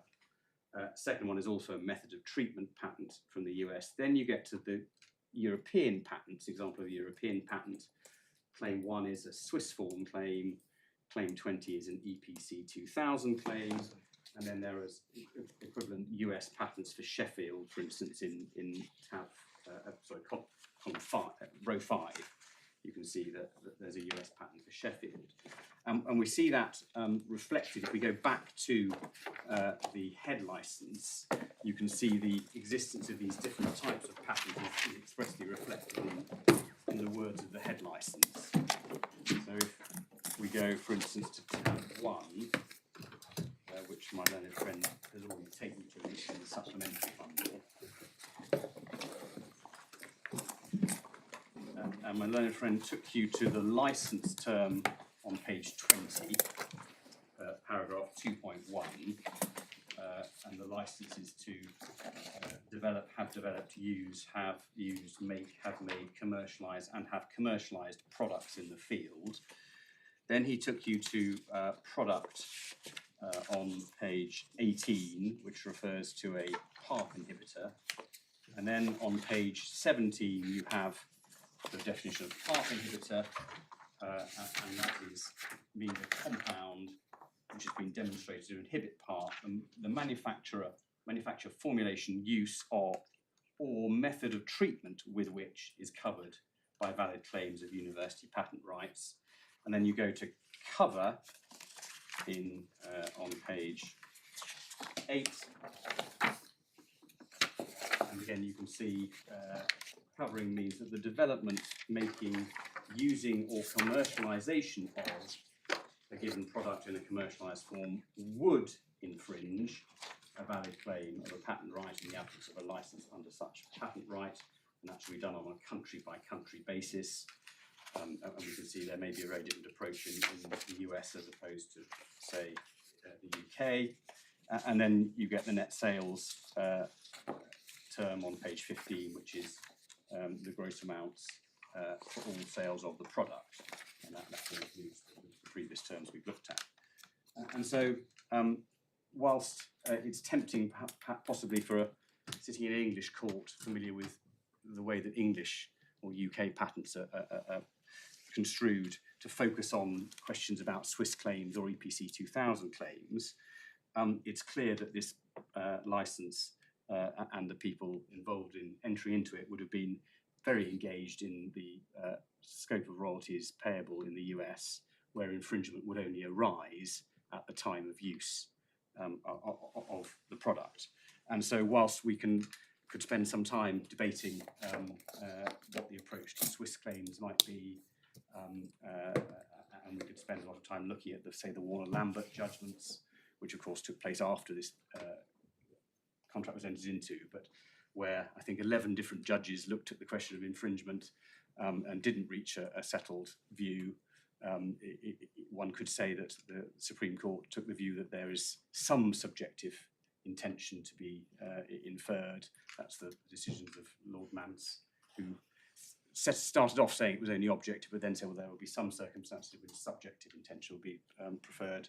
Lord Briggs and Lord Hodge also said there was a subjective intention. On that basis, you would say, well, it all depends what the manufacturer thinks the products are going to be used for when they're manufactured. And it may be that if, say, the manufacturer thinks that 25% are going to be used to treat HRD and the other 75% are not, then only 25% need a license, and therefore the royalty that's payable is 25%. And one can take this all through. We would say that's not a matter for today. All that we would seek to submit today is that it would be wrong to only focus on these licenses through a UK perspective, given the worldwide scope and the important issues that might arise in other countries. And therefore, not that the judge did, but if one was to look at the US, one might see that it is a straightforward way of calculating a royalty based on the likely or the actual use, either calculated by data or calculated using the prevalence of the condition in the population. And therefore, it would be wrong to suggest that any reason to prefer Astrazeneca's interpretation, either of the head licenses or of the sub-licenses, is because of the practical issues that might arise in certain circumstances in certain countries. So, my lords and my lady, unless I can assist you further, that's what I propose to say about the scope of infringement. Thank you very much. That's most helpful. Yes, Mr. Could you Clay. just give me a moment, my lady, to rearrange the furniture slightly? Of course. If you don't mind. Thank you. Thank you.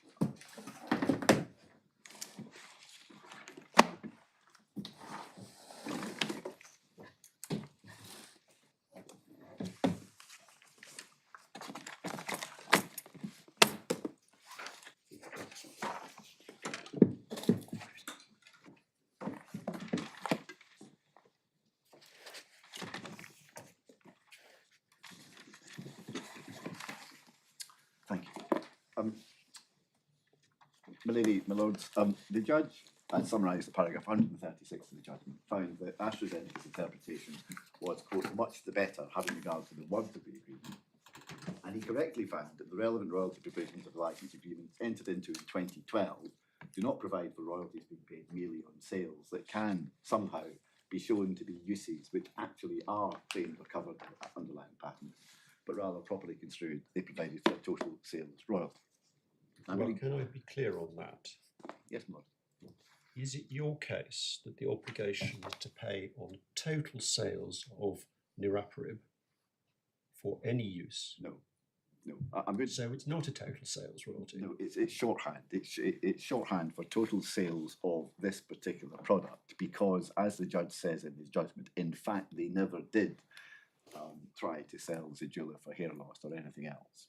So we're talking in the context of the patents which are granted for the treatment of certain cancers. I'm going to develop that, and I'm also going to show you, Lordship, in answer to your Lordship's question earlier to my learned friend, who, with respect, rather garbled what our case was below. I'm going to show you what our written submission in closing was to the judge, which is in the bundle, so that you can see what we're saying. Yes, indeed, and I'm sure that will be helpful in due course, but I think it would be helpful if you could just give us a short summary of what you say the obligation is, because you've made it clear that it's not total sales of the product for any use. Yes. You just said certain cancer treatments, whereas the judge seems to have said all cancer treatments. So how far does it go? Well, can I deal with that when I come to the relevant part of the judgment? I will deal with that, but can I just, before getting there, can I just lay some of the ground rules for how the court should approach this appeal? I promise I'll deal with your Lordship's point. We'll let you go through your warm-up first. Well, I do need to limber up, my lady, before I get up to speed. What I was going to do, I was going to show you the relevant provisions in the license agreements, but as I anticipated, I don't need to do that because my learned friend's taking you to the relevant provisions. I just want to emphasise that the head licenses were agreed in 2004 between ICR on the one hand and the predecessor of my client, and between the University of Sheffield and my client. The license agreements were entered into in 2012, and my learned friend's pharmaceutical was given approval in 2017. So it covers quite a lot of time and ground. Now, I want to say just a little about the law. I'm going to take it very shortly, A, because I don't want to waste time on matters that the court will be very familiar with, and secondly, I hear what my learned friend says. He accepts the judge's summary and so on. And we all know that the Supreme Court has recently, in a trilogy of cases, in particular Rainy Sky, Arnold in Britain, and Wood in Capita, has explained how we should be, how the court should go about interpreting contracts. I'm not going to weary you by taking you to any of those cases. You know that the judge said he simply, paragraph 13, referred to the summary of Lady Justice Carr, who then was in a case called ABC rectification, which he said was a useful summary of the relevant principles, and so indeed it is. The legal principles are well known and not in dispute. What I want to do, just very quickly, by reference to paragraphs of Chitty, is just to emphasise 5, I think it is, key points which inform the legal questions which arise on this appeal. Now, we've got in the authorities bundle, if we could just, I think my learned friend managed to get through his submissions without ever opening this bundle, but if I could just ask you to open the authorities bundle, please. And if you go to tab 7, you should be looking at extracts from Chitty. And if you use the numbers on the bundle at page 145, is the court looking at 16047? Yes. And so that's the general introduction, the principles that you see reference there to investors' compensation scheme, chart route, Reese, Sigma, Rainy Sky, Arnold, Britain, Wood. If you go over the page to, over a couple of pages, to 16053, I'm not going to read this out, but there's a useful summary. Again, it's similar to the summary of Lady Justice Carr, quoted by the judge. You'll see a useful summary by Mr. Justice Popplewell, as he then was, citing a case called Luck Oil. If the court needed to be reminded of any of the principles, there they are. And in the second sentence of that extract, this is now at page 149, the second extract from Mr. Justice Popplewell, the court must consider the language used and ascertain what a reasonable person, that is a person who has all the background knowledge which would reasonably have been available to the parties in the situation in which they were at the time of the contract, would have understood the parties to have meant. The court must consider the contract as a whole, and depending on the nature, formality, and quality of the drafting of the contract, give more or less weight to elements of the wider context in reaching its view as to the objective meaning of the language used. If there are two possible constructions, the court is entitled to follow a construction which is consistent with business common sense and to reject the other, and so on. So I just want to make 5 points by reference to Chitty. First, as Chitty says, I'm now stepping back a page to page 147, 16050. The first point is that the construction of written instruments is a question of mixed law and fact. The expression construction as applied to a document proves two things. First, the meaning of the words, and secondly, their legal effect, or the effect which is to be given to it. Construction becomes a question of law as soon as the true meaning of the words in which an instrument has been expressed and the surrounding circumstances, if any, have been ascertained as fact. However, the meaning of an ordinary English word, of technical commercial terms and of latent ambiguity, and the discovery of surrounding circumstances when they're relevant are questions of fact. So if we are in the territory of factual matrix, those are factual questions determined by the judge. It may be that, in fact, Muller and Friends' real case doesn't depend on factual matrix. I'll deal with that. But insofar as it does, factual matrix questions are questions of fact. And so, for example, if it matters, what does Dr. Barton's email mean? I'll come to this a bit later. But if it matters, well, the judge has found as a fact what you get from Dr. Barton's email. And that's unassailable on this appeal. And Muller and Friends doesn't like it, doesn't agree with it, but that doesn't matter. So that's the first point. The second point, at 16048 of Chitty, is as it says, the modern approach, and this is you see the reference to the Injustice Compensation Scheme. It's a citation from Law Enforcement. The modern approach is to assimilate the way in which contractual documents are interpreted by judges to the common sense principles by which any serious utterance would be interpreted in ordinary life. Well, that's not a very remarkable proposition. Third, 16056, as to the matrix of fact, the courts will, in principle, look at all the circumstances surrounding the making of the contract and available to the parties, usually referred to as factual matrix or available background, which would assist in determining how the language of the document would have been understood by a reasonable person in their position. And 16057 tells us that the available background is limited to facts that were known or reasonably available to both or all of the parties to the contract at or before the time of entry into the contract. And then picking it up a few lines down, 2, 4, 6 lines from the bottom of the page, the question to be asked should focus on the knowledge a reasonable observer would have expected and believed both contracting parties to have had, and each to have assumed the other to have had, at the time of entry into the contract. It will not suffice to establish that a reasonable observer believed that the parties might have had such knowledge, and so on. And then, as part and parcel of that, over the page at 16058,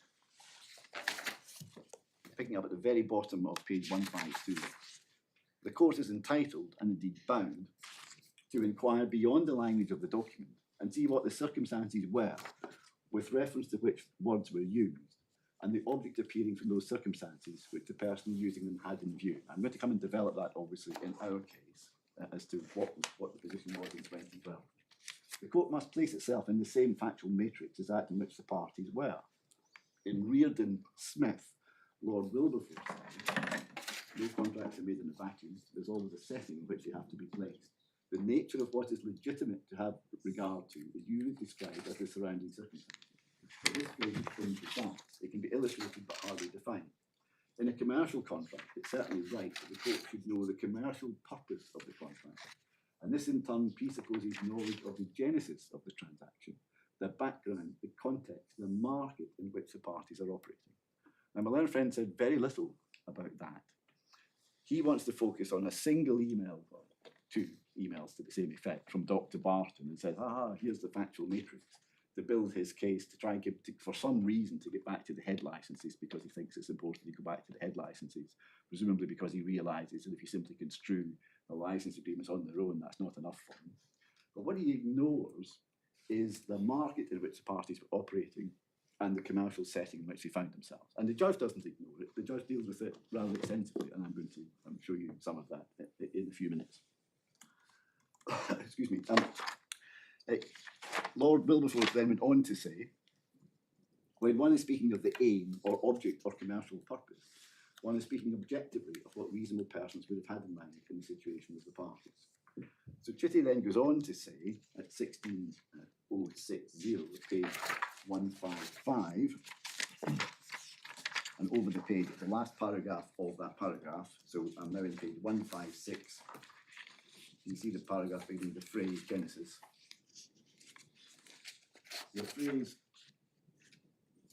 genesis and aim of the transaction has been held to be a composite phrase which enables the court to consider the circumstances which led to the execution of the contract in order to identify the purpose of the transaction and to construe the language used in the light of that purpose, but which does not entitle the court to seek to rely on what was said during the course of pre-contractual negotiations for the purpose of drawing inferences about the contract should, sorry, I'm garbled now, let me start again. During the course of pre-contractual negotiations for the purpose of drawing inferences about what the contract should be understood to mean.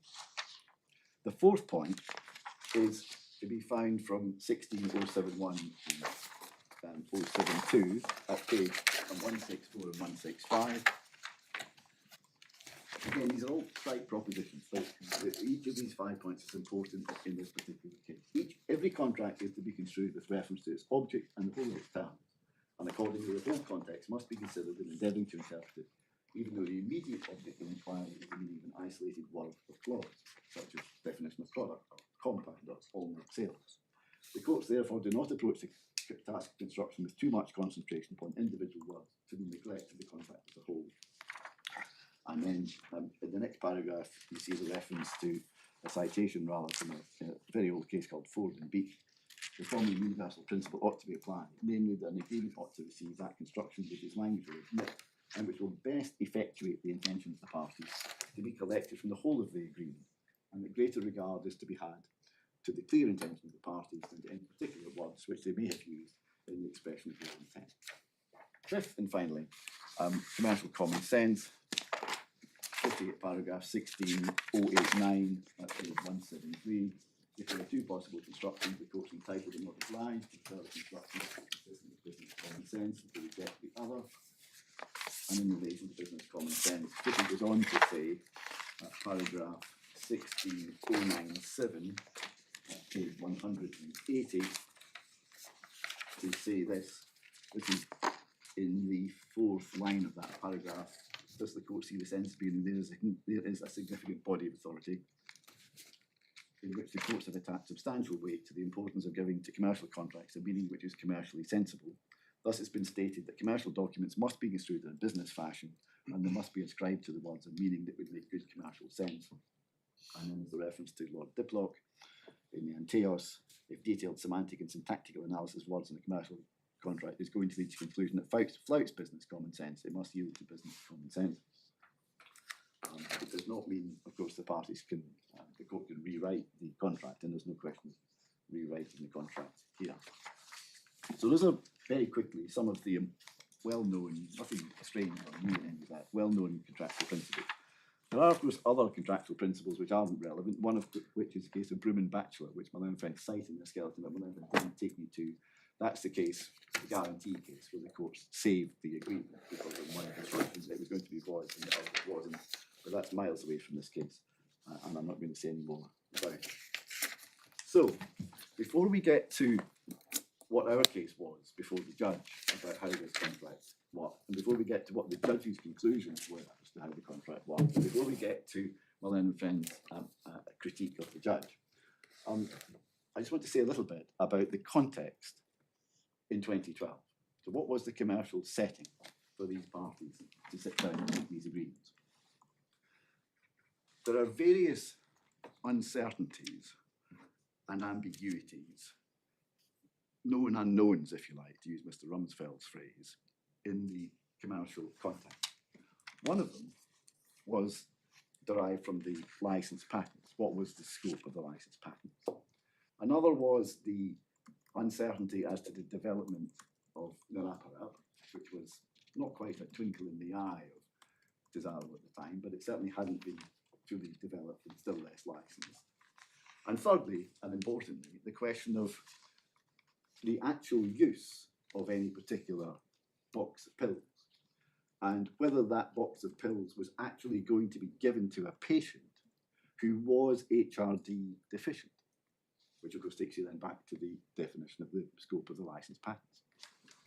There were lots of known unknowns, and once you understand what those known unknowns were, it's much easier to see why these parties sitting down to make a bargain would have made a bargain the effect of which was to have a single small royalty on all sales of the product, niraparib, to be used for the treatment of cancer.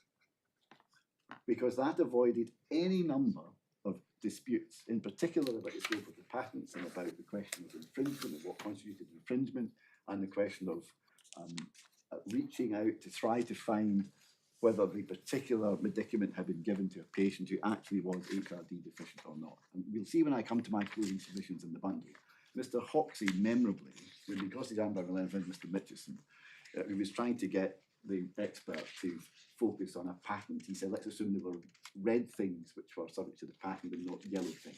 That was the question. That was the context of the assumption of the question. And Mr. Hoxie, you'll see this in my previous submission in a minute. Mr. Hoxie said, well, it was like selling a box of M&Ms. You're familiar with, I hope, with what M&Ms are. And I know who the Beatles were. Well, and of course, there are different colours of M&Ms. So if only the red ones were the subject of a patent, you could in theory have a system where only the red ones were ingested. Then you would find out who had ingested the red ones, and the royalty would be payable on them. But wouldn't it be simpler to have a royalty payable on the sales of the M&Ms, all the colours? So you just said the sensible answer was to have a royalty for all sales for treatment for cancer. So therefore, I take it your case is all cancers. No. I'm dealing in generalities. I will come to the particulars. And not all cancers. All cancer. These patents were for treating patients who were HRD deficient, principally breast and ovarian cancer. That's the context. That's what niraparib is about.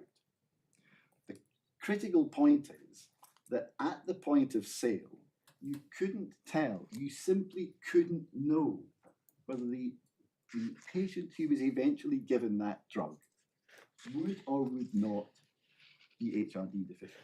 That's not how it worked. This was a medicament which was given to patients who were already in big trouble. It was a last chance saloon type treatment. And there was no test which was available before you gave the drug. It wasn't. That's not how it worked. Well, that's not how it worked. Sorry, can you just explain what you've just said? Because I'm a bit puzzled by it, and it may be that I've not fully understood something that the judge has said in the judgment, but if he did say it, I've not recollected it. In the ordinary way, as I commented earlier, you find out how pharmaceuticals are used by looking at the marketing authorization. So Yeah. one would assume that in the case of niraparib, you have a marketing authorization which specifies the indications for which the product is licensed. And that will include, in circumstances such as this, the cohorts of patients. So if the cohort is those who are HRD deficient, that will be in the marketing authorization. Well, that's right. And as I understand it, the authorization is for patients who are identified as being HRD deficient. And therefore, if it's being prescribed to any other patient, it's out with the marketing authorization. Now, as we discussed earlier, that doesn't mean to say it can't happen. That's right. Because you might have, theoretically, off-label prescribing by practitioners. But first of all, is there any evidence in the present case of off-label prescribing? Secondly, was that contemplated back in 2012? No, it's not a question of off-label prescribing. It's not a question of prescribing a treatment which is ostensibly for X cancer for something else, Y. The giving, the prescribing, the using of these very medicaments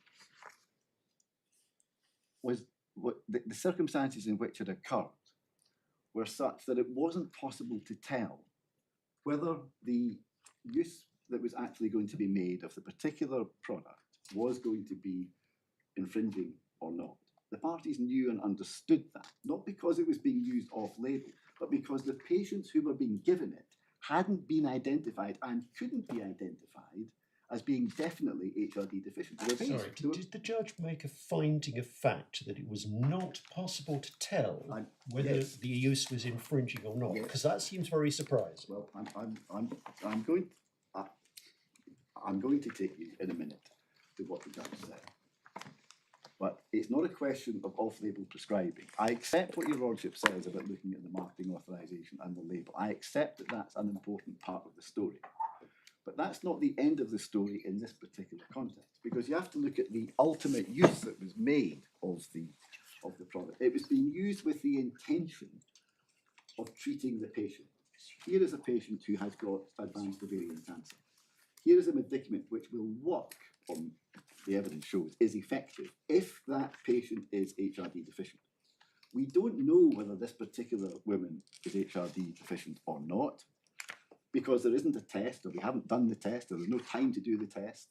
But we're going to give this patient this treatment in the hope that it works. Now, on my learner friend's case, because it's a pay-to-infringe license, their case at its purest is that you have to eventually work out whether the medicament was given to a patient who was HRD deficient or not. If she was, a royalty is payable. If she wasn't, no. Because that's what pay to infringe ultimately means. Now he says well, you send for the accountant and they can work it all out. Well, it's not as simple as that. May I ask you another question, just Yes, following on from what you've just Yes. said? Yeah. Sorry, in your submission before Yes. my lord made it, you said how much more sensible for a single small royalty on everyone, which involves all the, All if I the can just call it all the disputes. Yeah, wrap it all All up. right. Yeah. Now, help me with this. I can understand that as a concept. Yep. Instead of X%, you agree X minus however many other percent and say that then that works. Yes. Completely understand that. Was there any evidence that that was the basis upon which this contract was negotiated? Well, yes, there was some, well, yes. Perhaps to save time, was it common it- ground then that was the it's a- basis? it's a- Or that the percentage which we've been told not to look at, not to think about, not to refer to, It's small. is lower than statutory, than industry standard? No, if I can I'm put not it sure like there was evidence about industry standard. It was accepted, I think, as I recall, that the royalty was a small one. No. And I'm going to show you in the submission. I mean, I hope I haven't read a big red heading, but it did seem to me when you put it like that that might be Well, relevant. You can see what the percentage to your is. argument. You can see what the percentage is. Yeah, but I don't know whether that was a huge percentage it's or a small- tiny well, percentage. I my- mean, my case it is- seems quite a lot if you're talking about hundreds of millions of pounds, Well- which I'm told by the appellants we are, but Well, it's a small percentage. Now, can I deal with the context? Now, then I'll come to what the judge said and what the judge found. As noted in the list of common ground and issues, which is in the supplementary bundle at tab 12, page 209, the European patents in the portfolios are formulated. do you want us to go to that or? No, well, not in No, this- I mean, I'm not saying I want to, I'm just asking whether you want.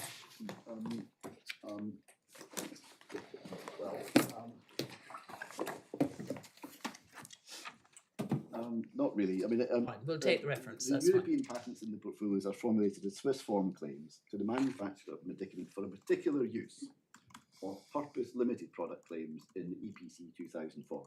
And the US patent claims are claims to methods of treatment.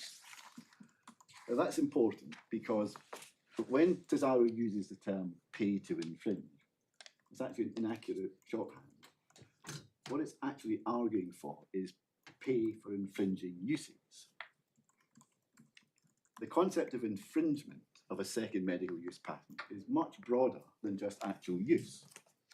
Hence the need to license exploitation, the definition which Mr. Patent didn't take you to, but you can see it in the license agreements, in the various licensed agreements, not just use.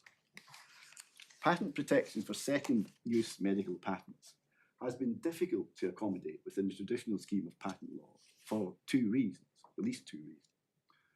Both the product and the process by which it was prepared are known from the original patent and therefore lack novelty. Use for a new therapeutic purpose is not itself patentable under Article 52.4 of the EPC. So the invention isn't the compound or the process of its manufacture, but rather the new purpose for which a product is to be manufactured. These problems were overcome, and I know that your lordships know this, and I think I now know it, and Miss Mulvey has been teaching me for some time. These problems are overcome by adoption by the EPO of a method developed by the Swiss Patent Office of allowing claims directed to the use of a substance or composition for the manufacture of a medicament for a specified new and inventive therapeutic application. That responded to one problem, but gave rise to other problems as a result of the need to apply to Swiss foreign patents a statutory scheme which wasn't designed to accommodate. Now, what the judge says about this, and before we get to the construction of the contract, you take the judgment which is at tab. I'm sorry, I've just now found, yes, tab 5 of the supplementary. No, it's not. The core bundle. Sorry, tab 5 of the core bundle. At paragraph 24, which is at page 119 and 100. No, it's not. Sorry, let me start again. Paragraph 24, which is at page 52. Yeah, I'll get there eventually. And what the judge says is this: the claims in the licensed patents are based on the discovery that PARP inhibitors could be used on their own as a form of treatment for cancers by targeting the HR pathway. The HR pathway is a type of DNA repair mechanism used by cells to repair DNA double-strand breaks. If a cancer cell is deficient in the HR pathway in some respects, i.e. if it is HR deficient or HRD, there is a prospect that the DNA double-strand breaks arising as a consequence of the application of a PARP inhibitor will go unrepaired and the cancerous cell will eventually die. So that's the way it works. And that's what we're concerned about. We're not concerned with cancers generally. We're not even concerned with ovarian cancer generally. We are concerned with cancers which are the HRD pathway being, the patient being HR deficient or HRD. And so the judge then goes on to say, more specifically, this is what, sorry, there's the second sentence of the next paragraph. Well, I should just read the first sentence as well, actually, given my lord's question. The treatments disclosed in the licensed patents apply the concept of synthetic lethality, namely that a cancerous cell might be able to survive defects in one type of DNA repair mechanism, but not two. More specifically, the second medical use to which a licensed patent is directed is the use of a PARP inhibitor in the treatment of cancer cells identified as HRD. The aim of such treatment being for the PARP inhibitor to induce double-strand breaks in cancerous cells, which, because they are HRD, are not repaired by the HR mechanism. The licensed patents are second medical use patents. Would you accept that that is in fact inaccurate? Many of them are second medical use patents, but as Mr. Murchison pointed out, some of them are US method of treatment patents. Now, whether that matters for our purposes is a separate question. But strictly speaking, what the judge says is inaccurate. I accept that. I accept that the method of treatment patents in the US are different. They give rise to different legal questions. They give rise to different legal problems. In some ways, they're more straightforward. I accept all of that. But that doesn't, it supports my overall common sense, business, commercial common sense submission, which that if I'm right in what this agreement means, the parties agreed a small, doesn't matter if it's small, medium or large actually, but a small royalty to cover all net sales of niraparib without having to get into all sorts of questions that would otherwise have arisen if what was required was to identify which particular uses were infringed. So is your case that it's all net sales niraparib, regardless of use? No, my lord. It's all net sales of niraparib when it's being used for, as a potential treatment for these HRD deficient cohort of patients. not if it's used for the treatment of cancer of the big toe.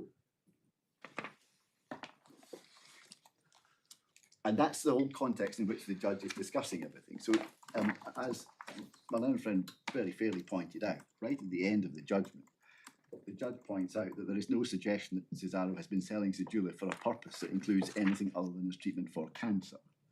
Now, what he meant was treatment for these HRD, ovarian cancer. There was no evidence of it treated for lung cancer or brain cancer. Of course it hadn't. So the whole context was that the Rapparev had been used, had been sold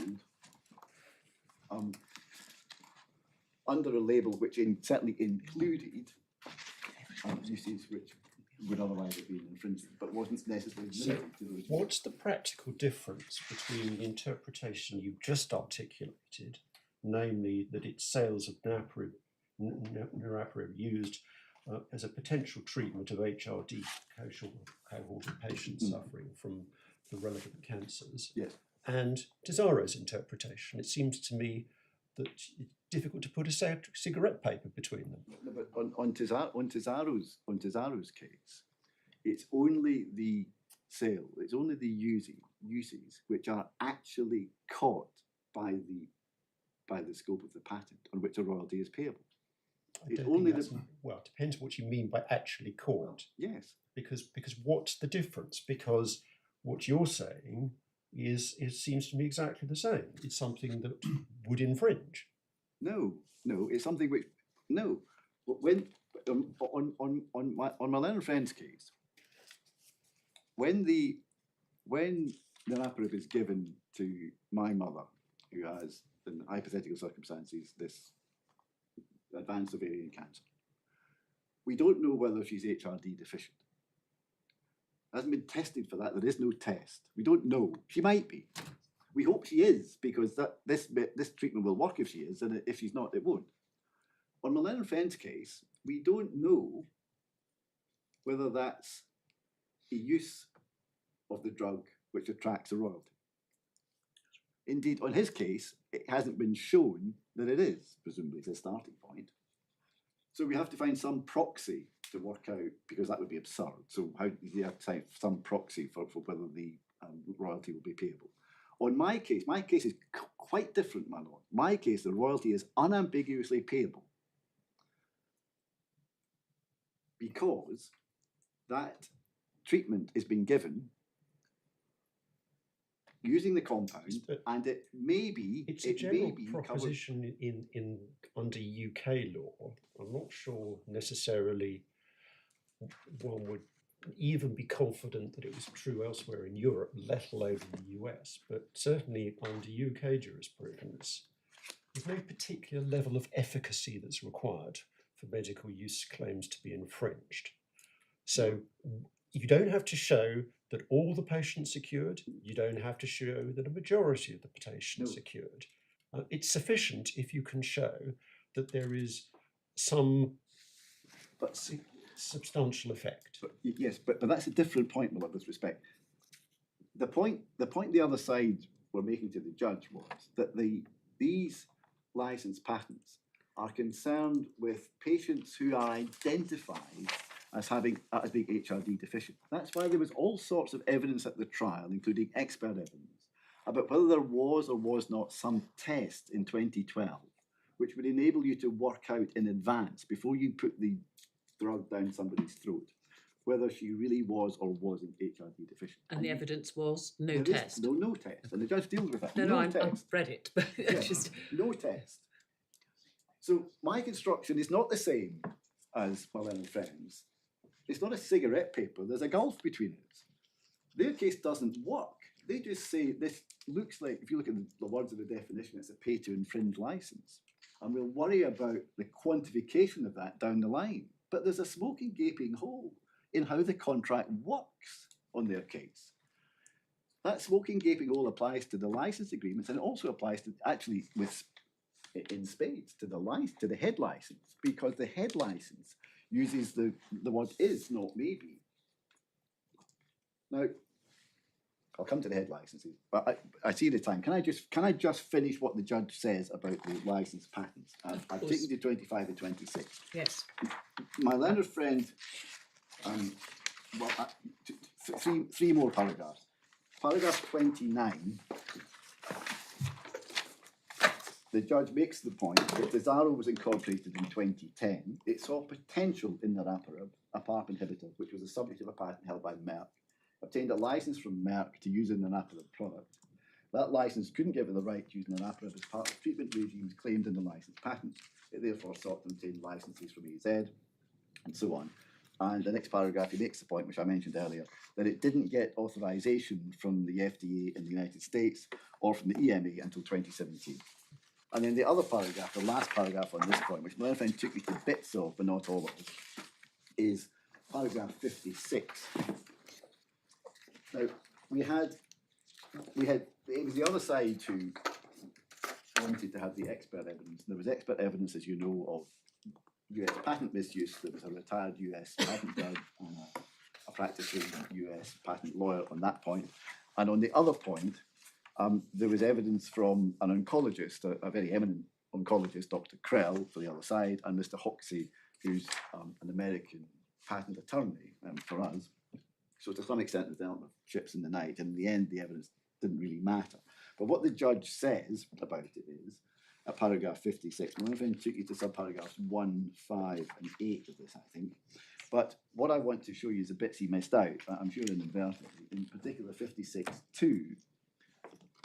So what the judge says is, the cross-examination of both experts revealed there's a good degree of agreement, and I can reach the following conclusions. 2, describing the medical or scientific procedure as a test would risk confusion insofar as it suggests a high degree of certainty.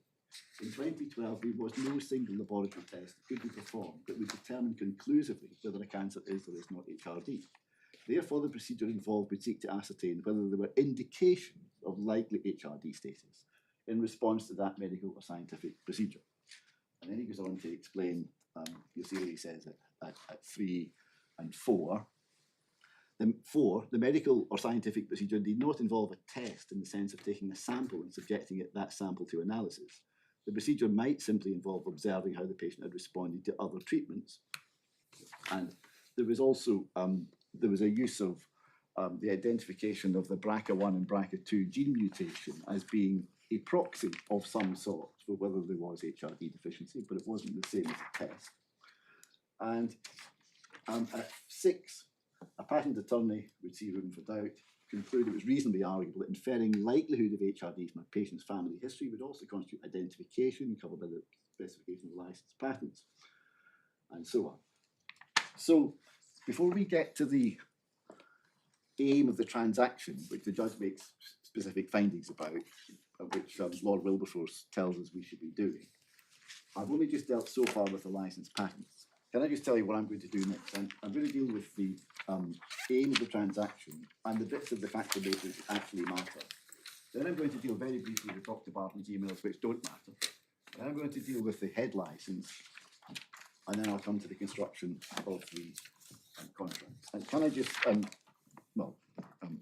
shouldn't trespass. I think we'll. Time anyway. Yeah. That I can We do have the- to rise at 4:15. Yes, of course. Yes, no problem. 2:15, please.